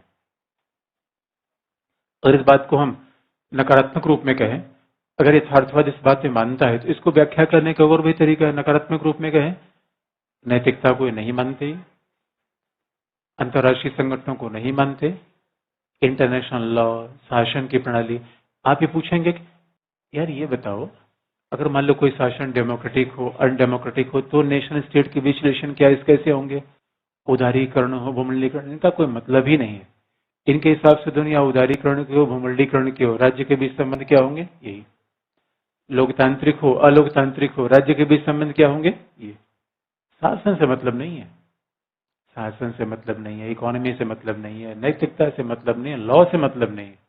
आप कहेंगे international law, international organisation, they will say nothing, nothing at all. इसका मतलब है भाई किसी चीज को नकारात्मक रूप में, किसी चीज को परिभाषित करने के दो तरीके हैं कि किसमें विश्वास नहीं करते। International law no, cooperation no, peace no. और याद रखिए, पीस को चाहने वाला खुद मरेगा। गांधी गोली लगी कि नहीं लगी? किसको गोली मारा था? किसको गोली मारा था? इसे याद रखिए, कोई आपकी जान ले उसके पहले, नहीं तो निरंकारी बनकर टहलिए। बात सीधी सी है। यानी इनके हिसाब से इसे यथार्थवादी कर पावर की बात करते हैं, इनके हिसाब से इंटरनेशनल पॉलिटिक्स क्या क्या चीजें गवर्न नहीं करती, लॉ नहीं गवर्न करती, इकोनॉमी नहीं, फॉर्म ऑफ गवर्नमेंट नहीं। एक ही चीज इंटरनेशनल पॉलिटिक्स रेगुलेट करता है, पावर एंड पावर, और बाकी चीजें नहीं है। अच्छा, आप क्या कहेंगे? कई कई लोग, अच्छा अर्थ जो इकोनॉमी का स्टंट है वहीं गड़बड़ कर जाता है। कई बार मैंने किसी स्टूडेंट से पूछा कि आईआर पढ़ लिया? उन्होंने कहा हाँ सर, इकोनॉमी समझ लिया, आईआर समझ लिया। हमने कहा यहाँ वो नहीं समझा, यही गलती होती है। अच्छा, इकोनॉमी का टीचर भी ऐसा बता देता है, याद रखिए। जबकि आईआर का मतलब है पॉलिटिक्स इकोनॉमी डिटरमाइन करेगा, इकोनॉमी पॉलिटिक्स डिटरमाइन करेगा। अगर व्यापार और इकोनॉमी संबंध अच्छे बनाते तो चीन और जापान के बीच संबंध अच्छे होने चाहिए थे नहीं? चीन और जापान के बीच में $300 बिलियन का ट्रेड है। सेंकाकू आइलैंड के मुद्दे पर दोनों लड़ने को तैयार थे। India China is classical example. China is the largest trading partner of India, but over the use of Doklam, both were about to fight with each other. इसे याद रखिए। जो यथार्थवादी कहते हैं कि ना पॉलिटिक्स दुनिया को डिटरमाइन करती है, इकोनॉमी नहीं। इकोनॉमी, लॉ, मॉरलिटी, ये सब इशू है ही नहीं है। दे एम्फेसाइजिंग द प्रेमेसी ऑफ पॉलिटिक्स। आप कहेंगे समाज, आप कहेंगे अरे भाई कैसी बात करें, 21वीं शताब्दी का जमाना, उदारीकरण, कुछ भी नहीं। इनके आपसे हम अगर मंगल ग्रह में जाएंगे वहां भी लड़ेंगे, वहां भी लड़ेंगे। बात सीधी है। इसलिए दुनिया की वास्तविकता को स्वीकार करिए और खुद को पावरफुल बनाने का विचार रखिए, बजाय कि दुनिया को चेंज करने का। क्या करेंगे? खुद पावरफुल बनाइए। और बात सीधी सी है, अमेरिका की दुनिया में क्यों चलती है? अमेरिका बहुत अच्छा है। अच्छा, आपके समाज में, आपके परिवार में किसकी चलती है? अब घर में एक बच्चा है जो बड़ा नैतिक है, माता पिता की बड़ी सेवा करता है, बड़ा आज्ञाकारी है, माता पिता की बड़ी सेवा करता है, बड़ा आज्ञाकारी है। उसको लोग कहते, उसको सब डांटते रहेंगे, अरे को पागल पागल कहेंगे। और दूसरा है जो बड़े पद पे है, कोई किसी की सेवा करता है ना, उसके आचरण करप्शन से ही पैसा ला रहेगा, ये हमारा बड़ा बेटा, देखो देखो बड़ा बेटा। आपको क्या लगता है? उगते सूरज को पूरी दुनिया सलाम करती है भाई और बहनों। क्या बनेंगे?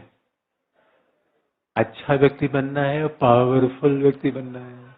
जितने राजा महाराजा तक बने अच्छे थे या पावरफुल थे? अच्छा व्यक्ति कभी राजा महाराजा नहीं बन पाया। नैतिक और अच्छे लोग राजा महाराजा बन पाते हैं ना? धूर्ता, चालाकी।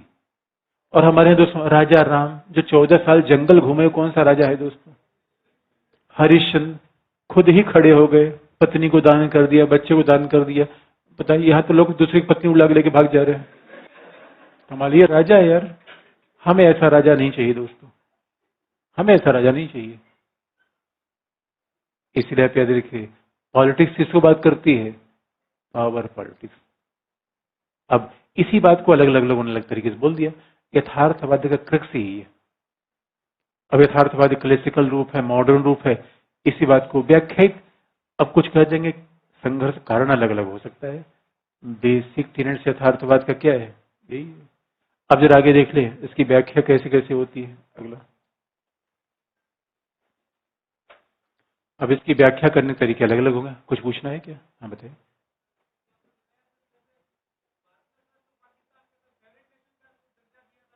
वो सब फॉरेन पॉलिसी में बता देंगे, थियरी पर भी आइए।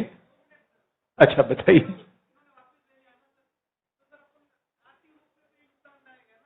कुछ नहीं नुकसानदायक, कुछ नहीं नुकसानदायक। पाकिस्तान से कौन सा संबंध है दोस्तों? क्या व्यापार हो रहा है पाकिस्तान से? कुछ नहीं व्यापार हो रहा है। अरे इकोनॉमी, वही तो गलती करते हैं ना। इकोनॉमी वाले सर के लिए पॉलिटिक्स भूल जाइए, उनकी बात इकोनॉमी तक याद रखिए। सही मानेंगे दोस्तों, याद रखिए। कोई, अच्छा बताइए, कोई रोज आपके घर में झांके फिर सुबह सुबह गिफ्ट दे, ले लो, क्या करेंगे? कमाल की बात है। याद रखिए, कोई आपको कहे कि भाई देखो हम आपको नौकरी दे देंगे, सब कुछ दे देंगे, लेकिन अपना घर हमें दे दो, दे देंगे? याद रखिए, जीवन पर हमला कर दिया, हमें राष्ट्रवादी पे हमला कर दिया, तो निश्चित तौर पर क्या होगा? पॉलिटिक्स पर प्रभावी होगी। लेकिन हमने फिर कहा इकोनॉमी की बात एकदम भी गलत नहीं हो सकती, क्योंकि जब हमने फिर कहा उदारवादी भी तरीका तो आईआर का है। अभी तो हमने आईआर का एक तरीका बताया, वो क्या है? यथार्थवादी। हमने फिर कहा ये परफेक्ट नहीं है, हो सकता है इसकी भी कोई खामियां हो, हम खामियों पे ही नहीं रहे हैं। क्योंकि यही गड़बड़ होता है, पहले उसकी मूल मर्म को पहचाने, पहले उसको आत्मसात करिए है क्या, उसके बाद हम खामी देखेंगे।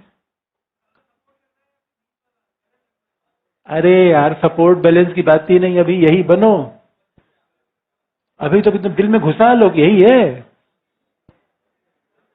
सपोर्ट। बीच में क्या होता है?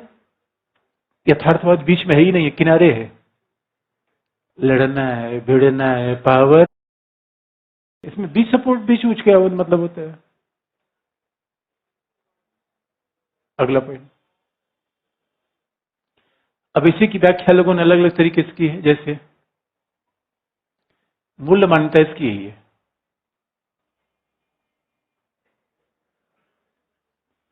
अब जैसे देखेंगे तीन श्रेणियां हैं कि इसी एक सिद्धांत को व्याख्या करने के लिए तीन तरीके। पहला है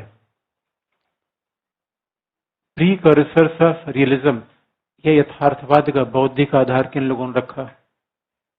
इंटेलेक्चुअल फाउंडेशन यथार्थवाद का किन लोगों ने रखा?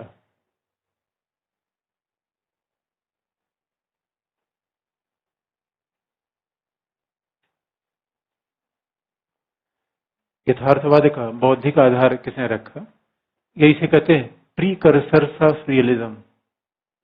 एक बार तो मेंस में यही सवाल पूछ दिया गया था, एक बार आईएएस मेंस में ये सवाल पूछा गया है, राज्य केंद्रित अंतरराष्ट्रीय राजनीति राज्य केंद्रित है, टिप्पणी करिए।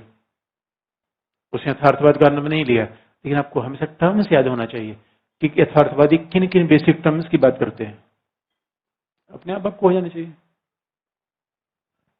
दूसरी बात है इंटेलेक्चुअल फाउंडेशन ऑफ रियलिज्म या प्रीकर्सर्स ऑफ रियलिज्म। प्रीकर्सर मतलब पूर्ववर्ती कौन है, और फाउंडेशन का मतलब आधार किसने रखा, यथार्थवादी किसके मानस पुत्र हैं, ऐसी बात कह दें कि। दूसरा है ट्रेडिशनल रियलिज्म, परंपरागत यथार्थवादी कौन है? सॉरी, ठीक है, परंपरागत या ट्रेडिशनल या क्लासिकल रियलिज्म।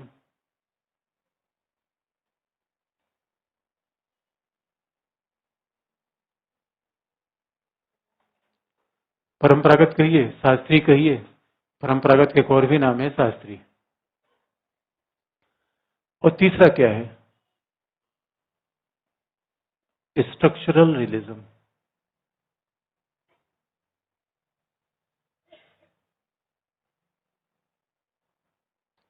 संरचनात्मक यथार्थवाद।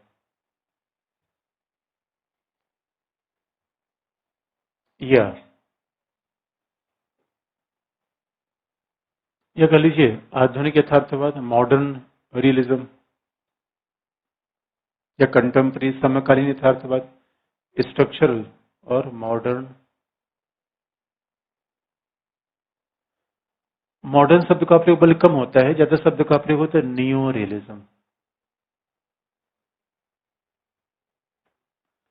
मॉडर्न शब्द का प्रयोग बल्कि कम होता है, नियो रियलिज्म शब्द का प्रयोग ज्यादा होता है, नव यथार्थवाद।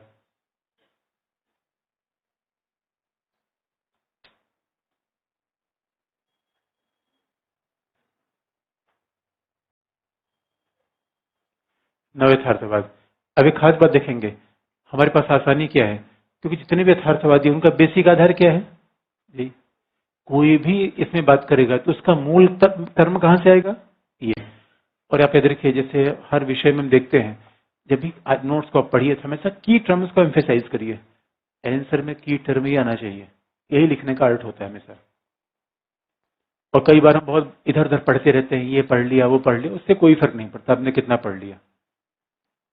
फर्क इससे पड़ता है आपने की टर्म का प्रयोग करना कैसा सीखा।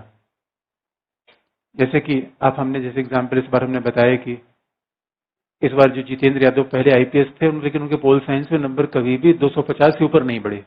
उसका बेसिक कारण था आईआर। आईआर में मतलब उनके नंबर आते नहीं थे, मतलब 120 122 ऐसे नंबर। इस बार उनको 171 मार्क्स आया। बस बेसिक मतलब की टर्म्स आप यूज करना, तो ज्यादा पढ़ना इससे फर्क नहीं पड़ता है, या कितना ज्यादा पढ़ रहे हैं कितनी किताबें, बस की टर्म आप यूज करिए। क्लास देने का सबसे बड़ा फायदा क्या होना चाहिए, आपको बेसिक समझ आ जाए। बहुत ज्यादा पढ़ना नहीं है, एप्लीकेशन सीखना है आपको।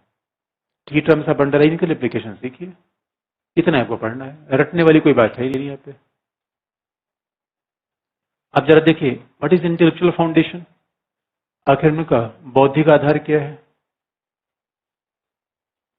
और जितेंद्र को हम बुलाएंगे अभी शायद 10 से 20 मई के बीच में वो रहेंगे यहाँ पे, तो एक बार हम बुला देंगे आपके सामने, आप पूछ लीजिएगा। ऐसा नहीं कि जो हम बताते हैं उनसे कहीं पूछेंगे तो ये बात बताएंगे, क्योंकि मैं बार बार बोलता हूँ कि जो भी हमारे स्टूडेंट हैं क्लास के स्टूडेंट हैं, हमसे पढ़े हुए हैं, जुड़े हुए हैं, उनसे फायदा हुआ तब।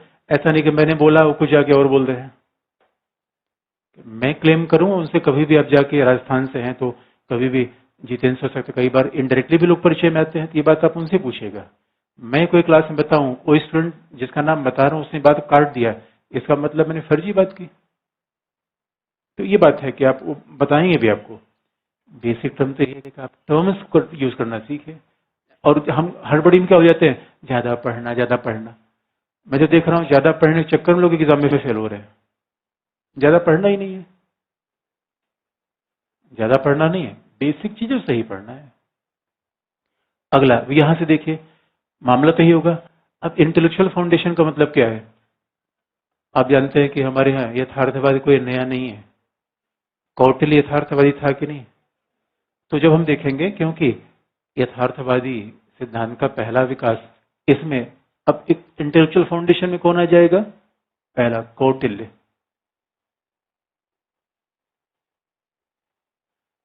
चाणक्य। यथार्थवाद का विचार तो कौटिल्य में है, what great thinker he was. और संयोग की बात है, कौटिल्य में इंडियन थिंकर में पढ़ना ही पड़ता है। जितने को मैं नाम ले रहा हूं, बस एक चीज है, और यूनानी युग में कौटिल्य के ही समझिए, थोड़ा सा कौटिल्य के पीछे थ्यूसिडाइड्स,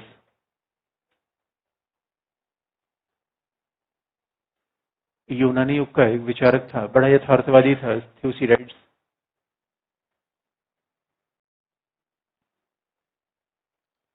THUCYDIDES, थ्यूसिडाइड्स। और फिर उसके अलावा अगर मॉडर्न एज में आएंगे, जिनमें यथार्थवाद की बातें दिखती हैं, वो है मैकियावेली। ये भी हमें पढ़ना है फर्स्ट पेपर में, यहाँ पे नहीं। मैकियावेली, हॉब्स, इन सबके विचारों में रियलिस्ट थॉट है।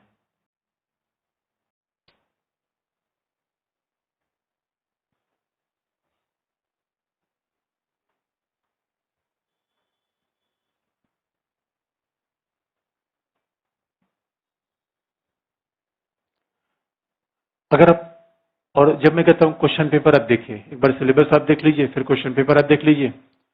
और सिलेबस और क्वेश्चन पेपर देखने पर फिर कैसे आप कंपैरिजन पा जाएंगे। सिलेबस क्वेश्चन पेपर देखने पर कैसे कंपैरिजन आप लेंगे। देखिए, सवाल यहां से पूछा गया है, कुछ बार यहां से पूछा गया है, लेकिन ज्यादातर मात्रा किससे है, इससे है। कंटेम्प्रेरी पार्ट है। तो जब आप प्रश्न देखते हैं तो अच्छे से आपको एक बार पूछा गया है, और आईआर में तो आपको इतने मतलब सीधे सवाल आपको मिल जाएंगे, सीधे सवाल आपको मिल जाते हैं। एक बार पूछा गया है कि अंतर्राष्ट्रीय राज्य केंद्रित है, टिप्पणी करिए, पूरा पार्ट पूछा गया है। दूसरा बार पूछा गया फिर यथार्थवादी के पूर्ववर्ती विचारक कौन है, ये आ गया, इसको लिखना है। एक बार पूछा गया कि परंपरागत और नव यथार्थवाद के बीच क्या अंतर है, ये पूछा गया है। फिर लेकिन आप कहेंगे ज्यादा प्राथमिकता किसकी होगी इसकी, क्योंकि स्ट्रक्चरल रियलिज्म जो चीजें कंटेम्प्रेरी में है वो कंपेरेटिवली हमेशा ज्यादा इंपॉर्टेंट होती हैं बजाय इस वाले मामले के। तो यहां से पूछने की संभावना ज्यादा होती है, फिर भी हम पढ़ते हैं सारी बात को है। अब जरा देखें कि प्रीकर्सर्स बात तो यही कहेंगे, कहने का तरीका एक लाइन में अलग हो जाएगा। जैसे कौटिल्य की बात करेंगे तो कौटिल्य ने क्या कहा,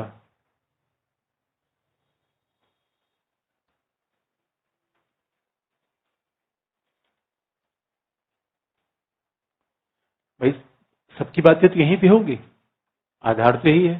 तो कौटिल्य ने क्या कहा कि शक्तिशाली सेना ही, only a powerful army can protect the interest of a state, शक्तिशाली सेना ही राज्य के हितों का संरक्षण कर सकती है।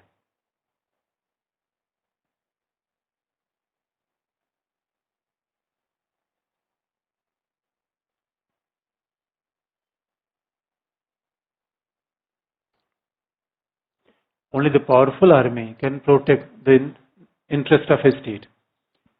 और अवश्य माने कौटिल्य के जमाने में चतुरंगड़ी सेना थी।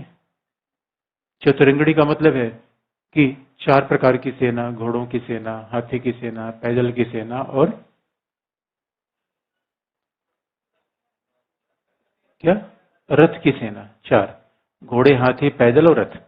एयरफोर्स का विकास तो सेना के विकास में सबसे लास्ट में हुआ है। तो कौटिल्य जो चंद्रगुप्त मौर्य का एक तरीके से उनका मंत्री था, and he was a great philosopher और ग्रेट स्टेट क्राफ्ट उसने बताया है। उसने सीधा कहा कि राज्य को शक्तिशाली बनाने के लिए पहले हथियार अच्छे चाहिए और राजा को राज्य के हितों के लिए साधन का प्रयोग करना चाहिए, अच्छे साध्य का। यानी अच्छे साध्य के लिए कोई भी साधन का यूज किया जा सकता है, साम दाम दंड भेद।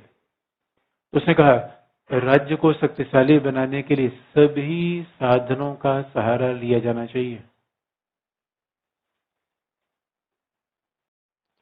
Even end justify the means. राज्य को शक्तिशाली बनाने के लिए सभी साधनों का सहारा लिया जाना चाहिए, इसलिए उसने कहा साम दाम दंड और भेद।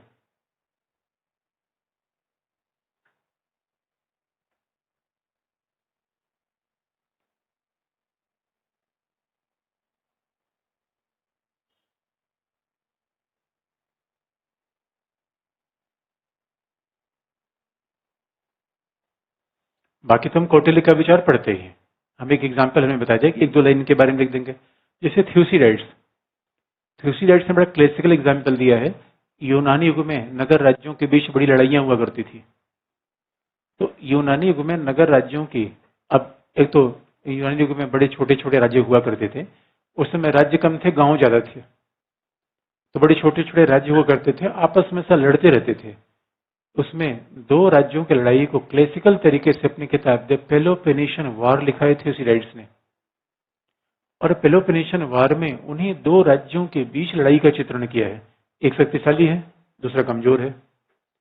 जो कमजोर है वह न्याय अन्याय की बात कर रहा है, शक्तिशाली पावर की बात कर रहा है। तो न्याय अन्याय जीतेगा या पावर?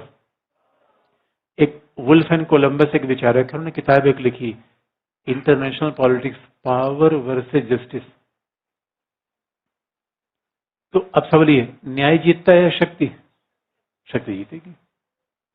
इसीलिए हमेशा थ्यूसीडाइड्स ने इस बात का उल्लेख किया कि जो कमजोर होता है वो हमेशा क्या करता है, न्याय अन्याय का दुहाई देता है। 2 लोग आपस में लड़ रहे हैं, जो शक्तिशाली होता है पीटना शुरू कर देता है, और जो कमजोर होता है क्या कहता है, भाई साहब देखिए ऐसा आपको ठीक नहीं लगता, ऐसा आपको नहीं करना चाहिए, लो नहीं करना चाहिए। जिसने शक्तिशाली होता है मार ही दिया। यही बात थ्यूसिडाइड्स ने बताई। और दूसरा, अब जब कमजोर राजा था उसने कहा भगवान के लिए ऐसा करना ठीक नहीं है। शक्तिशाली ने कहा हमारे अंदर मिल जाओ, यही भगवान के लिए ज्यादा अच्छा है, नहीं मरोगे, विनाश हो जाएगा। और कमजोर राज्य ने सबकी सहायता मांगी, कोई उसे सहायता देने नहीं आया। निष्कर्ष कहां पे आ रहा है? इसे थ्यूसिडाइड्स ने क्या लिखा? शक्तिशाली ही संघर्ष में विजयी होता है। Only power prevails in politics.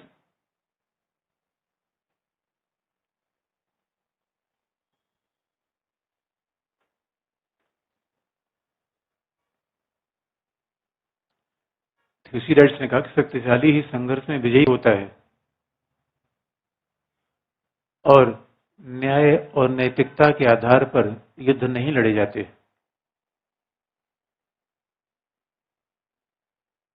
Justice and morality is not the base of war.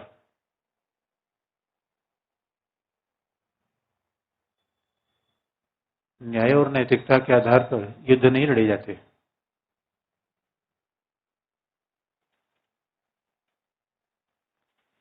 तो हर व्यक्ति का निष्कर्ष तो वहीं पे आ रहा है।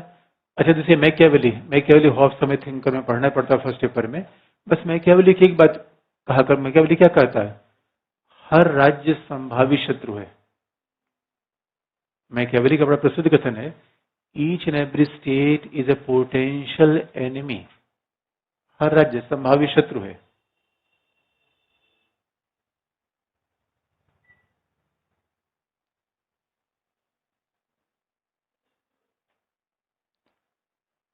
हर राज्य एक संभावी शत्रु है, इसीलिए राज्य की शक्ति ही उसकी सुरक्षा का मूल आधार है।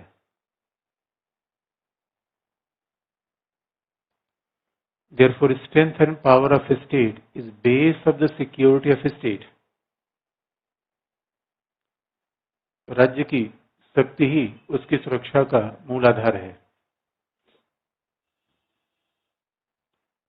तो मैकियावेली हॉब्स को हमें पढ़ना ही है, तो हॉब्स ने ही बात कही। हॉब्स ने क्या कहा? यह दुनिया हॉब्स ने एक बड़ी अच्छी बात कही, दुनिया में मानव स्वभाव कैसा है? शक्ति आकांक्षी। हॉब्स ने कहा कि मानव ही शक्ति प्राप्त करना चाहता है।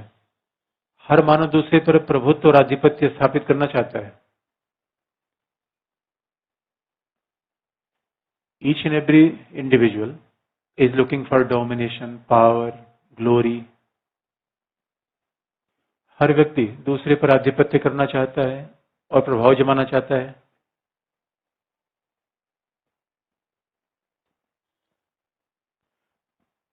इसका मतलब है, इसलिए समाज में संघर्ष अनिवार्य है। There conflict is inevitable in society.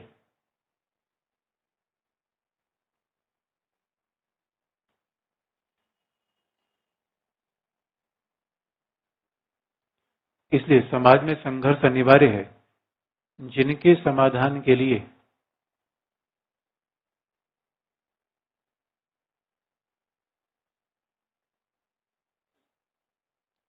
समाज में संघर्ष अनिवार्य है, जिनके समाधान के लिए राज्य को शक्तिशाली होना चाहिए। Its states should be powerful for controlling over the people.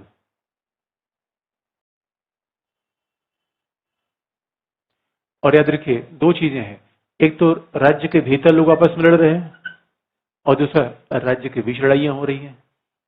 और मैकियावेली ने यही तो कहा कि इटली पर फ्रांस आक्रमण करने को तैयार है, स्पेन आक्रमण करने को तैयार है, क्योंकि इटली कमजोर है। इसका मतलब है दूसरे को ब्लेम देंगे या खुद को शक्तिशाली बनाएंगे? शक्तिशाली। इसलिए एक बात आप नहीं देख रहे, इन सारी बात इन लोगों की एक ही बात पर निष्कर्ष, इनका तो हमें अध्ययन भी करना है। इन सारी बातों का निष्कर्ष एक ही आ रहा है, यथार्थवाद। सारी बातों का निष्कर्ष एक आ रहा है, यथार्थवाद। तो दुनिया पावर से चलती है, दुनिया में विधि, न्याय, नैतिकता जैसी कोई भी चीज नहीं है। जिसके पास शक्ति होगी उसका प्रभाव बढ़ेगा। इसका मतलब है राजनीति में सहयोग की कल्पना करना मच्छर को पप्पी लेने जैसा है। जो संभव नहीं है। और बबूल के पेड़ में आम उगने के विचार जैसा है, ये बेकार की बात है। बालू में घर बनाएंगे दोस्तों? बालू की दीवार से घर थोड़ी बनता है, खिसक जाएगा। फेनी आ जाएगी तो गड़बड़ हो जाएगा मामला। इसलिए दोस्तों ये दुनिया अस्थिर है, यही बात लिखनी है। अब जरा देखिए मॉडर्न, दूसरा ये क्लासिकल रियलिज्म में कौन आता है?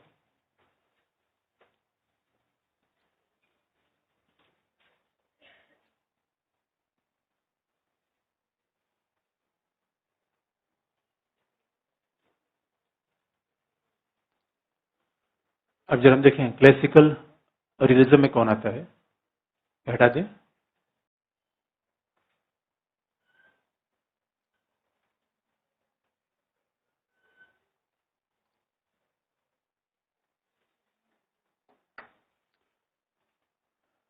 आप इधर के जरा हिस्टोरिकल बैकग्राउंड बता दें। जो बात क्लासिकल रियलिज्म के प्रोपाउंडर हैं मॉर्गेनथाउ,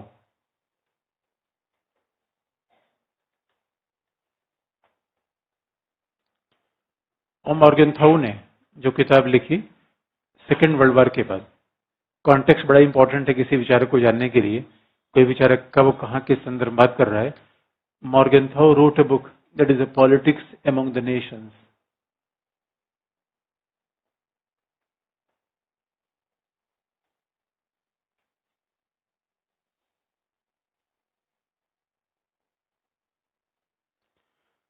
और ये सेकेंड वर्ल्ड वॉर के बाद लिखी गई, आफ्टर 1945।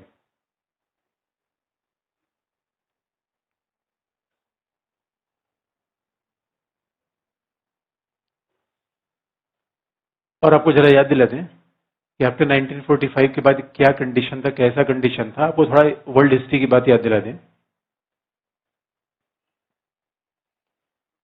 फर्स्ट वर्ल्ड वॉर के बाद अमेरिकी president Woodrow Wilson, first world war हुआ और यूरोप में बड़ी तबाही हुई। पहली बार यूरोप में देखा इतनी बड़ी तबाही हुई, जबकि यूरोप में इंडस्ट्रियलाइजेशन आ चुका था, लोकतंत्र का प्रभाव बढ़ रहा था। उसके बावजूद फर्स्ट वर्ल्ड वॉर ने यूरोप के लिए बड़ी तबाही पैदा कर दी। वुडरो विल्सन 14 पॉइंट लेकर आए थे। तो Woodrow Wilson propounded the kind of notion of peace, उनका दुनिया में शांति होगा। और कहा जाता है it was the first attempt for making an international organisation in form of League of Nations. तो राष्ट्रीय लीग की उन्होंने आधारशिला रखी और उन्होंने कहा कि नहीं नहीं, अब दुनिया में वॉर नहीं होगा, क्योंकि वॉर का मूल कारण है लोकतंत्र न होना, इंटरनेशनल लॉ न होना और इंटरनेशनल ऑर्गेनाइजेशन न होना, और उन्होंने कहा कि मॉरल एजुकेशन न होना। These are basic reason behind the war. और उनसे कहा, अब उन्होंने कहा कि नहीं, 14 पॉइंट फार्मूले के द्वारा डेमोक्रेसी को आगे बढ़ाया जाएगा, सेल्फ डिटर्मिनेशन होगा, स्वतंत्रता की बात की जाएगी, और दुनिया बड़ी रोमांटिक हो गई फर्स्ट वर्ल्ड वॉर के बाद। लेकिन उसी बीच दोस्तों कटप्पा निकल रहा था। Woodrow Wilson was speaking like Ranbir Kapoor. Ranbir Kapoor की फिल्मों को मैंने देखा दोस्तों, जवानी दीवानी अभी मुझे याद है। झगड़ा होता है कि तकिए से मार, तकिए से लग जाएगा। लड़ाई तकिए से होनी है तो बड़ी अच्छी होगी। अब बताइए दुनिया में रणबीर कपूर लोग मिलते हैं, नाना पाटेकर या कटप्पा? कटप्पा बाहुबली जैसे लोग ज्यादा हैं दुनिया में। और दोस्तों ये दुनिया भूखे वालों की नहीं है कि भूखे लेके चलेंगे। क्या क्या लेके चलते हैं? भूखे लेके चलते हैं, पता नहीं क्या क्या मनाते हैं दोस्तों, और मुझ पर नहीं जाएंगे क्या मनाते हैं। कई लोग वैलेंटाइन डे मनाते हैं, पता नहीं कौन सा डे मनाते हैं, बताइए। चक्कू लेकर घूमेंगे, बुके लेकर? चक्कू लेकर। क्या होना चाहिए? चक्कू, हमेशा पास चक्कू रखिए। और पॉलिटिक्स अमंग द नेशंस, जब ये बात वुडरो विल्सन कह रहे थे, उसी के बाद कटप्पा निकल, कटप्पा का नाम है हिटलर। और E.H. Car, he was a realist. E.H. Car ने किताब लिखी 20th years crisis. E.H. Car ने कहा कि वुडरो विल्सन के सपने को 20 साल भी जिंदा नहीं रख पाए। और दोस्तों यूरोप में एक ऐसा महायुद्ध हुआ जिससे यूरोप हिल गया। हिटलर और मुसोलिनी ने पूरे यूरोप को तबाह कर दिया। उसके बाद सेकेंड वर्ल्ड वॉर के बाद तो पूरी ऐसी विनाशक और लोगों ने सोचा सेकेंड वर्ल्ड वॉर के बाद शांति आ जाएगी, शांति आई नहीं। After second world war a new power center that is emerged in the world. First US, second Russia, USSR. एक तरफ ब्रिटेन का अवसान हो रहा था, ताकि लोग तो यही कहते हैं कि वॉर के बाद शांति होती है, but that was not there, क्योंकि एक तरफ ब्रिटेन का अवसान हो रहा था, दूसरी तरफ यूएस पावरफुल हो गया और यूएस ने ब्रिटेन की जगह ली और Soviet union was a new centre of power और दोनों के बीच में कोल्ड वार की जंग चल रही थी। कोल्ड वार में पढ़ना भी है, दोनों के बीच कोल्ड वार की जंग चल रही थी। इससे आप इधर देखिए, अगर आप यथार्थवाद को नहीं जानते तो कोल्ड वार क्या है, ऐतिहासिक घटना तो हो जाएगी आपके लिए। Cold war was a power rivalry between the two superpowers, two great powers. दोनों के बीच शक्ति का सामना चल रस्साकसी चल रही थी, यानी युद्ध के बाद भी शांति पैदा नहीं हुई, युद्ध के बाद शांति पैदा नहीं हुई। इस कॉन्टेक्स्ट में मॉर्गनथाउ लिख रहे थे। यानी दुनिया में जो पावर स्ट्रगल एक्सट्रीम पे था, पावर स्ट्रगल प्रभावी था, उस समय मॉर्गनथाउ ने बात लिखी और उन्होंने क्या कहा, सहयोग की संकल्पना को अस्वीकार कर दिया, इंटरनेशनल लॉ, इंटरनेशनल ऑर्गेनाइजेशन सबको अस्वीकार कर दिया और उनसे पूछा गया कि व्हाट इज बेस्ड उनका कॉन्फ्लिक्ट, यही सारी बात बता दी। बात तो यही कोई यथार्थवादी कहेगा। अब थोड़े उनके विश्लेषण अलग है, थोड़ा सा उनका मामला अलग है, एक आधार नया बता दिया। जैसे हम बार बार कहते हैं कि there is a power politics in this world, struggle, संघर्ष होगा, कॉन्फ्लिक्ट होगा, लेकिन मॉर्गनथाउ ने पहली बार ही told the basic reason behind the conflict. तो उनसे पूछा गया भाई बेसिक रीजन आखिर में कॉन्फ्लिक्ट है क्या, तो उन्होंने बता दिया। कैसे बताया जरा देखिए। हमने ये तो बता दिया कि इंडिया और चाइना के बीच में कॉन्फ्लिक्ट है, ये हमने बता दिया इंडिया चाइना के बीच में कॉन्फ्लिक्ट है, but reason is more important, why conflict है क्यों, मॉर्गनथाउ ने बताया। तो मॉर्गनथाउ से पूछा गया कॉन्फ्लिक्ट क्यों है, तो उन्होंने सीधा कह दिया क्योंकि अब देखिए इंडिया में गवर्नमेंट है, चाइना के भी गवर्नमेंट है, और दूसरा government is led by the human being, भाई इधर मोदी है उधर शी जिनपिंग है,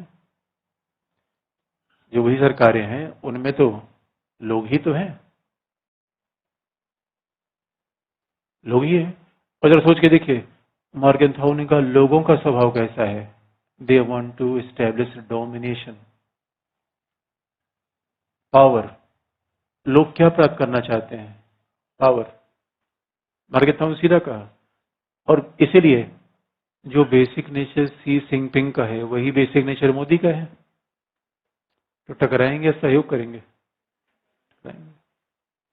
एक तरीका है।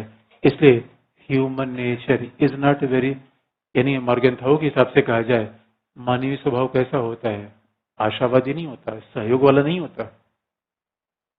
यानी for realist human nature is a kind of, they have painted human nature in pessimistic way. Pessimism था उनमें कि मानव अच्छा नहीं होता, तार्किक होता है नहीं होता है पता नहीं है, पावर करना चाहता है, डोमिनेट करना चाहता है। कई लोग तो हॉस्टल में भी दूसरों को डोमिनेट करते हैं, ए शांत रहो, मैं सीनियर हूं, अहिल लो। कई लोग तो हमेशा बताए, कई लोग कहते हैं सीनियर क्यों है, मैं भाई 3 बार से मेंस लिख रहा हूँ, सीनियर हूँ, चुप रहो आराम से। मतलब हॉस्टल में भी डोमिनेशन शुरू, और कई बार तो क्लास में भी कोई डोमिनेट करता है, ए पैर उधर नीचे करो, तुम्हारा पैर इधर आ रहा है, मतलब बता देंगे नहीं। यही मानव का स्वभाव है, ये मानव मात्र का स्वभाव है। तो आप पूछेंगे कि मॉर्गनथाउ से ये स्वभाव बदल जाए तो क्या अंतरराष्ट्रीय ने बदल जाएगी, उनका स्वभाव बदल जाए, हो ही नहीं सकता। आप कहेंगे यार ये तो अजीब सी बात है, क्या मानव का स्वभाव मदर टेरेसा जैसा नहीं होता, क्या गांधी नहीं होता, मॉर्गनथाउ को होता ही नहीं। अब जरा सोच के मानव स्वभाव ही डोमिनेशन वाला है, कॉन्फ्लिक्ट वाला है, तो ट्रंप का स्वभाव कैसा है, शी जिनपिंग का स्वभाव कैसा है, इमरान खान का, Imran Khan he is a perfect man of politics, 3-4 शादी कर चुके हैं, अगले पे लाइन पे है।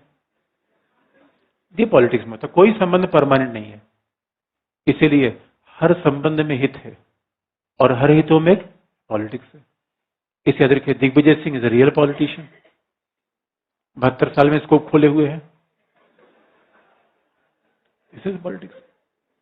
यानी कोई संबंध परमानेंट होता नहीं, nothing is permanent, only permanent is national interest. Nobody is permanent friend and nobody is permanent force.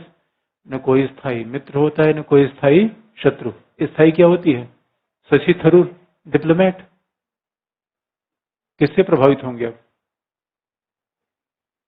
बात सीधी है। अगर आपको लगता है मानव का स्वभाव बदल दीजिए, आईआर बदल जाएगा। और मार्गेंथाउ करते हैं मानव का स्वभाव बदल जाए ना, it's like a tale of a dog. कुत्ते की दुम है ये, बदल नहीं सकता है। इसे कुछ भी कर दीजिए, मानव का स्वभाव बदलने वाला नहीं है। This is basic reason behind the conflict between the nation state. तो there was conflict, there is conflict, there will be the conflict. संघर्ष था, है, कारण ह्यूमन नेचर। ह्यूमन नेचर इसे याद रखिए। कौन लोग पावर में जाते हैं? यही है डोमिनेशन। भाई केजरीवाल का पार्टी में सबको बाहर क्यों कर दिया? डोमिनेशन। इसलिए सीधी सी बात है, जो हमारी शक्ति को चैलेंज करेगा उसे हम बाहर कर देंगे, तभी तो डोमिनेशन बना रहेगा। यही अंतर्राष्ट्रीय राजनीति का मूल आधार है, मॉर्गेनथाउ ने बता दिया। अब उसके बाद सामान्य बात कही, हर राज्य का मूल काम क्या है? राष्ट्रीय हितों का विस्तार। आगे मॉर्गेनथाउ ने क्या कहा? बेसिक बात इनकी यही है। उसके बाद क्या कहा?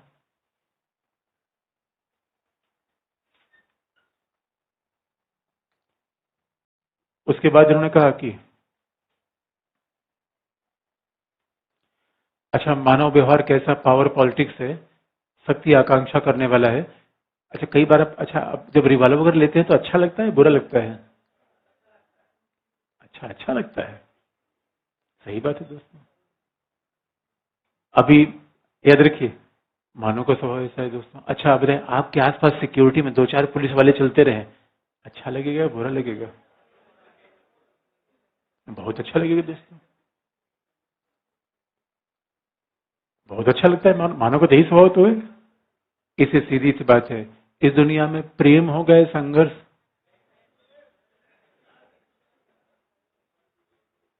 याद रखिए जो प्रेम हम की बात कर रहे हैं हड़प्पा सभ्यता बन जाएंगे। कोई याद नहीं रखेगा दोस्तों। दूसरी बात, दूसरे मॉर्गेनथाउ ने क्या कहा? प्रत्येक राज्य अपने राष्ट्रीय हितों को आगे बढ़ाता रहता है। राष्ट्रीय हित, मैक्सिमाइजेशन ऑफ नेशनल इंटरेस्ट।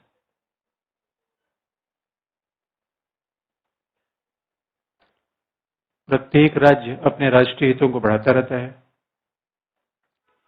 एक बात याद रखिए, maximisation of national interest is key for international politics.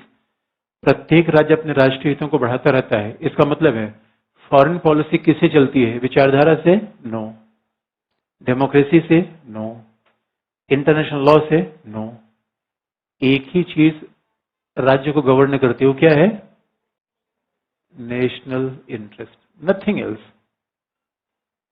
राष्ट्रीय हित ही राज्य की शक्तियों को आगे बढ़ाती है।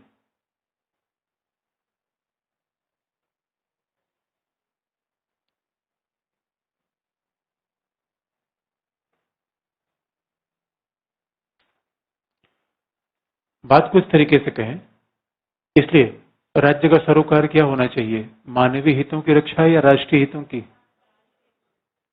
आप याद रखिए, अब इसी बात को अप्लाई कर लीजिए। देखिए, पर्यावरण की रक्षा की वार्ता सफल क्यों नहीं हो पा रही है?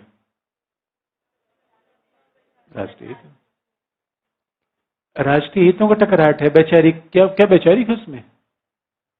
अब बताइए, आतंकवाद हल होना चाहिए, ये विश्व की समस्या है, लेकिन you will be surprise know that आज तक संयुक्त राष्ट्र संघ ने आतंकवादी की कोई परिभाषा नहीं बना पाया। शांति की कल्पना करते हैं, नहीं हो पाएगा। इसलिए लोग कहते हैं गुड टेररिस्ट, यानी जो हमारे हित के लिए काम करता है वो अच्छा है, जो हमारे हित के लिए नहीं काम करता है बुरा है। एक ही मोटो है, अपना फायदा। आम भाषा में क्या कहते हैं? उसी को आईआर की भाषा में क्या कहते हैं? राष्ट्रीय हित। इससे कोई सिद्धांत नहीं है, कहीं से भी राष्ट्रीय हितों को मैक्सिमाइज करना है। अच्छा, आप बताइए, अभी आपका इंटरेस्ट क्या है? अब आप तो जानते हैं राष्ट्र का हित क्या है, सैन्य क्षमता बढ़ाना, सुरक्षा को बढ़ाना, पावर को लेना। यहाँ तक कि मॉर्गेनथाउ ने तो राष्ट्रीय हितों को पावर का समानार्थी कर दिया है। यानी जितने आप शक्तिशाली होंगे उतने आपके हित अच्छे होते जाएंगे। आप बताइए आपका इंटरेस्ट क्या है?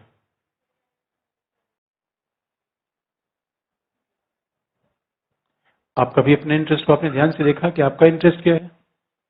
अभी आपका इंटरेस्ट क्या है? सस्ता टिफिन मिल जाए, सस्ते रहने की सुविधा मिल जाए, ये सब आपका इंटरेस्ट है। लेकिन जब जो सिलेक्शन पा जाता है उसका इंटरेस्ट यही रहता है, बदल जाता है। इसका सीधा सा मतलब है नेशनल इंटरेस्ट फिक्स होता है, डायनेमिक होता है। यही बात मॉर्गेनथाउ ने कहा कि नेशनल इंटरेस्ट कीप चेंजिंग। राष्ट्रीय हित तो महत्वपूर्ण होता है लेकिन वो हमेशा बदलता रहता है, परिस्थितियों के साथ बदल जाएगा।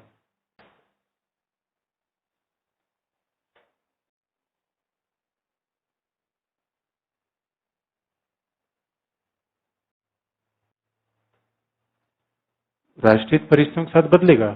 जैसे इंडिया का आप देखिए,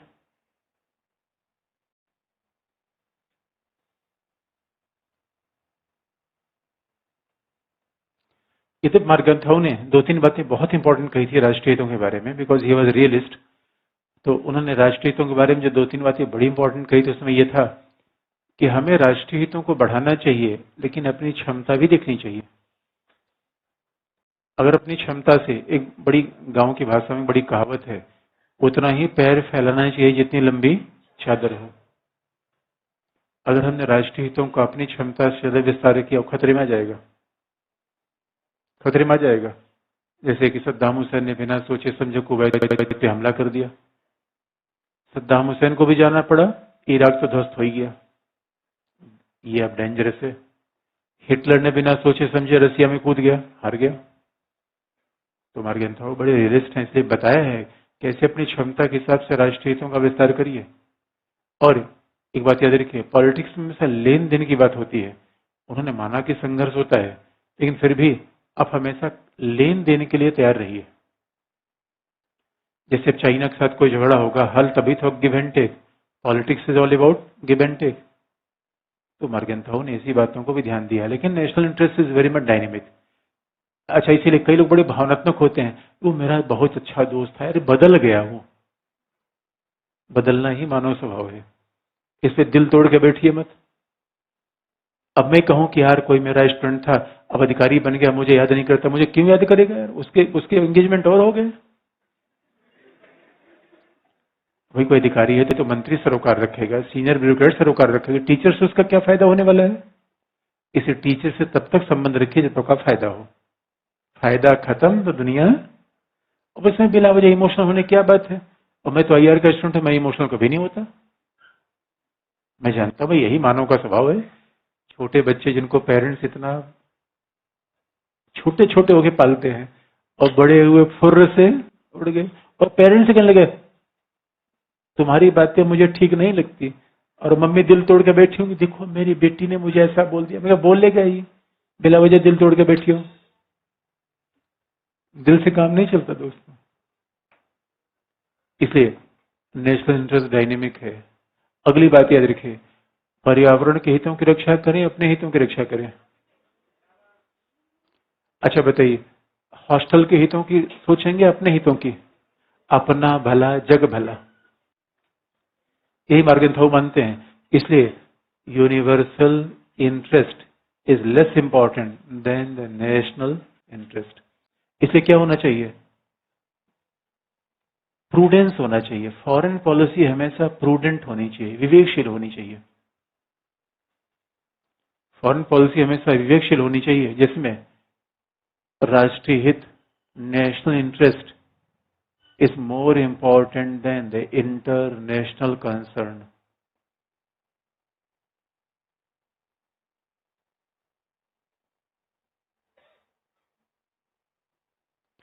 राष्ट्रीय हित हमेशा ज्यादा इंपॉर्टेंट होना चाहिए अंतर्राष्ट्रीय सरोकारों से।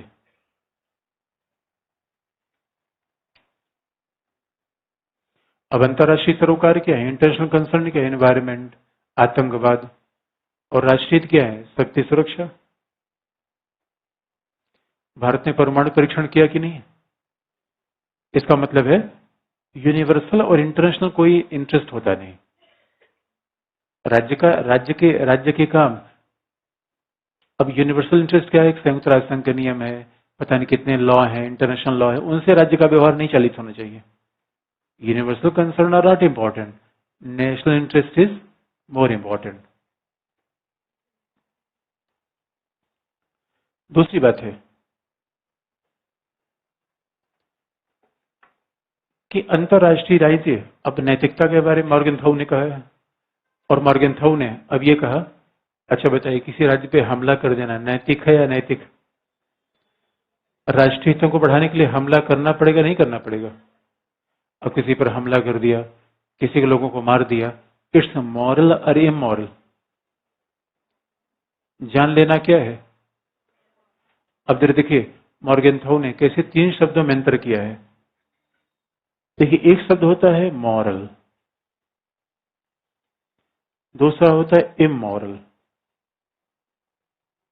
तीसरा होता है एमॉरल।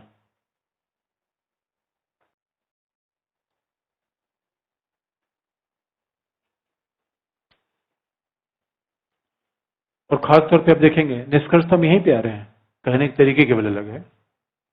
अब जब नैतिकता और राजनीति की बात आई, देखिए इमॉरल का मतलब क्या होता है कि राज्य को सार्वभौमिक सरोकार, न्याय, नैतिकता, यही सब, डेमोक्रेसी, ये सार्वभौमिक सरोकार है।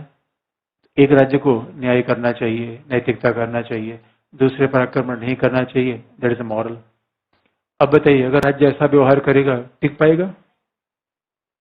टिक पाएगा? आप याद रखिए, अगर आप कमजोर हुए, दूसरा ही आपको दबा देगा। इसे दूसरे को दबाने के पहले आप क्या करिए? इससे एक बात याद रखिए, राज्य नैतिक मानदंडों से बंधा नहीं होना चाहिए। मॉरल ऑब्लिगेशन और not applicable over the state.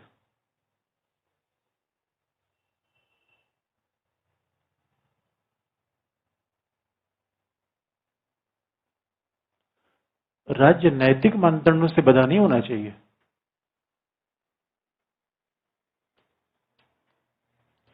जैसे आप देखेंगे, नेहरू के नैतिक मानदंड क्या थे? पीस, पंचशील। नेहरू के मानदंड नैतिक थे। खतरा होगा कि नहीं?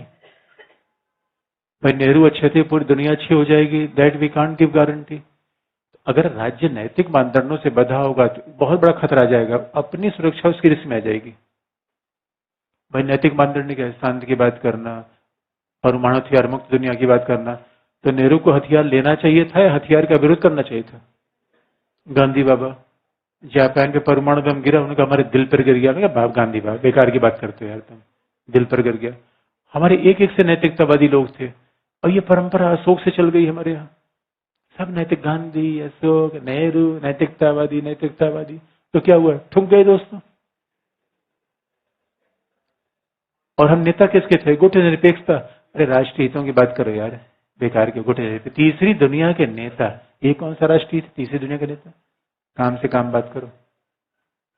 और इसीलिए सरदार पटेल ने नेहरू को बोला भी था, यार नेहरू तुम बावरा ज्यादा बन रहे हो, क्या बात करते हो, हम न्याय की बात कर देंगे। उन्होंने कहा ना, हम नई दुनिया बनाएंगे, हम न्याय की बात कर देंगे, नैतिकता की बात कर देंगे। अमेरिका नेहरू समझा कि अमेरिका या अमेरिकन का नेहरू, चीन ही तुमको ठोकेगा। मैंने कहा ना भाई, भाई चीन भाई, पीछे से चक्कू मार दिया। नेहरू भावनात्मक हो गए। इसे याद रखिए, राज्य नैतिक मानदंडों का सहारा करेगा तो पिटेगा। दूसरी बात है, तो क्या राज्य को इमोरल होना चाहिए? नहीं। अगर राष्ट्रीय हित सदता हो तो राज्य को नैतिक हो जाना चाहिए।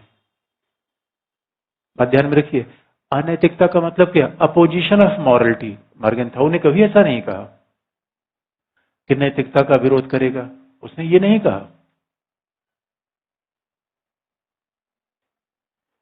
उसने ये नहीं कहा कि नैतिकता का विरोध करिए, उसने ये कहा कि नैतिकता अगर राष्ट्रीय हितों को बढ़ा रही हो तो अपना दीजिए।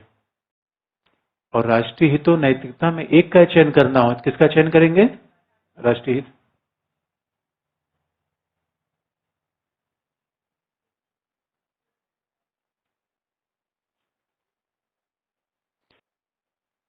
इसलिए आप याद रखिए।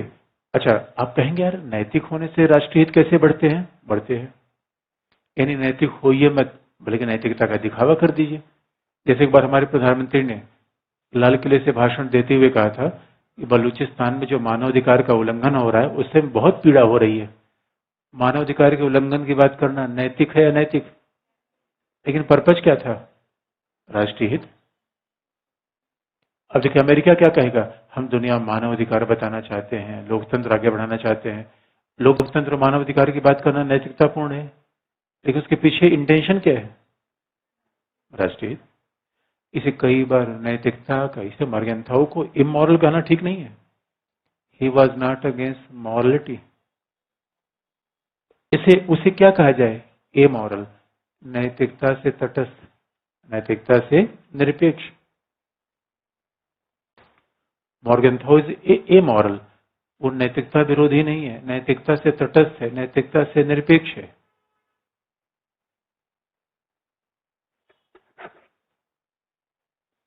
अब सवाल है कि नैतिकता से तटस्थ और निरपेक्ष का मतलब क्या है? उसने कहा कि मॉरल वर्ल्ड अलग है, पॉलिटिकल वर्ल्ड अलग है।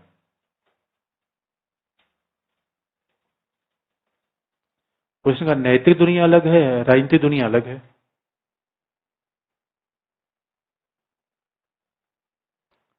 इसलिए राजनीतिक दुनिया नैतिक सिद्धांतों से संचालित नहीं होती, बस सीधे शब्दों में उसने कहा। इसलिए उसने क्या किया? Political world is not and should not be governed by the moral ideals. तो राजनीतिक दुनिया नैतिक दुनिया से संचालित नहीं होती, नैतिक मानदंडों से संचालित नहीं होती।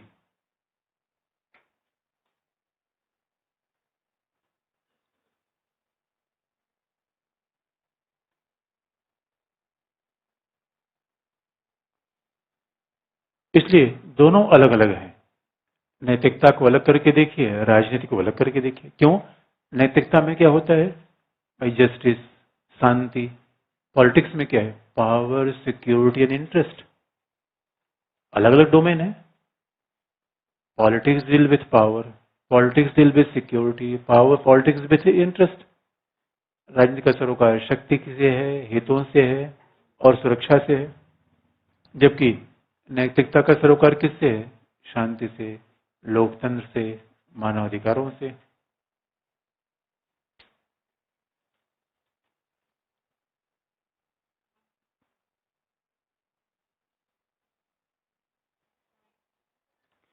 अब तटस्थ, भाई तटस्थ होने का मतलब क्या है? अब जैसे मान लीजिए कि दो व्यक्ति आपस में लड़ रहे हैं, आप तटस्थ हैं, न उनका समर्थन कर रहे हैं न उनका विरोध कर रहे हैं। इसलिए मैं केवल ही नैतिकता का न समर्थन करता है और न ही विरोध करता है। तटस्थ, तटस्थ का मतलब है हमें उससे मतलब ही नहीं है। हमारा मूल मतलब किससे है? पॉलिटिक्स से। Neither he is opposing morality nor he is accepting morality. बल्कि कह रहा भाई पॉलिटिक्स से दुनिया ही अलग है। पॉलिटिक्स में क्या होता है? जोड़ तोड़। अब बताइए, चुनावों की दुनिया क्या है? पॉलिटिकल। अब चुनाव में आप ये कहेंगे ना ना दूसरा शराब बांट रहा है तो हम शराब नहीं बांटेंगे, तो चुनाव तो हारना तय है आपका। चुनाव तो हारना तय है। और कई बार नैतिक बातें करके कैसे पॉलिटिक्स में सत्ता अर्जित की जाती है। नैतिक बातें क्या कर रहे हैं? गरीबी दूर कर देंगे, सामाजिक न्याय ला देंगे, सब नैतिक बातें हैं। लेकिन उद्देश्य क्या है? इसे याद रखिए, ये दोनों वर्ल्ड अलग अलग है, दोनों को मिक्स मत करिए। और कई बार हम क्या करते हैं, मॉर्गेनथॉन का दोनों को अलग अलग रखिए। दोनों को मिक्स करने की आवश्यकता नहीं है।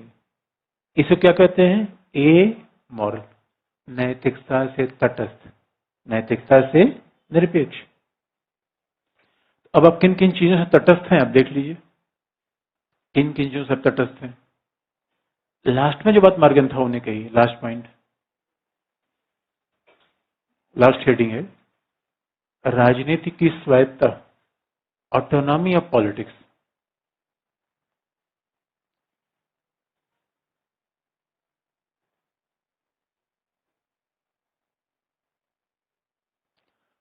राजनीति की स्वायत्तता या ऑटोनॉमी ऑफ पॉलिटिक्स। तो मॉर्गेनथॉन ने कहा कि अंतर्राष्ट्रीय राजनीति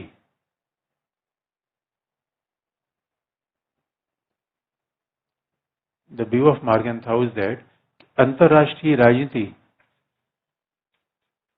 अर्थव्यवस्था से संचालित और नियंत्रित नहीं होती. It is not dominated or regulated by economy.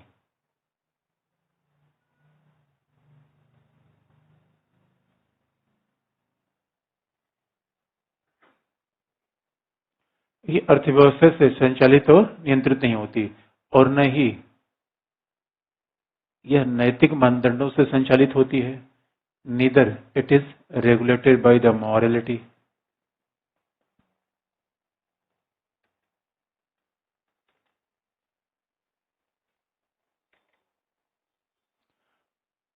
Neither it is regulated by morality. और न ही यह विधि या अंतर्राष्ट्रीय विधि से प्रभावित होती है. नहीं यह विधि या अंतर्राष्ट्रीय विधि से प्रभावित होती है.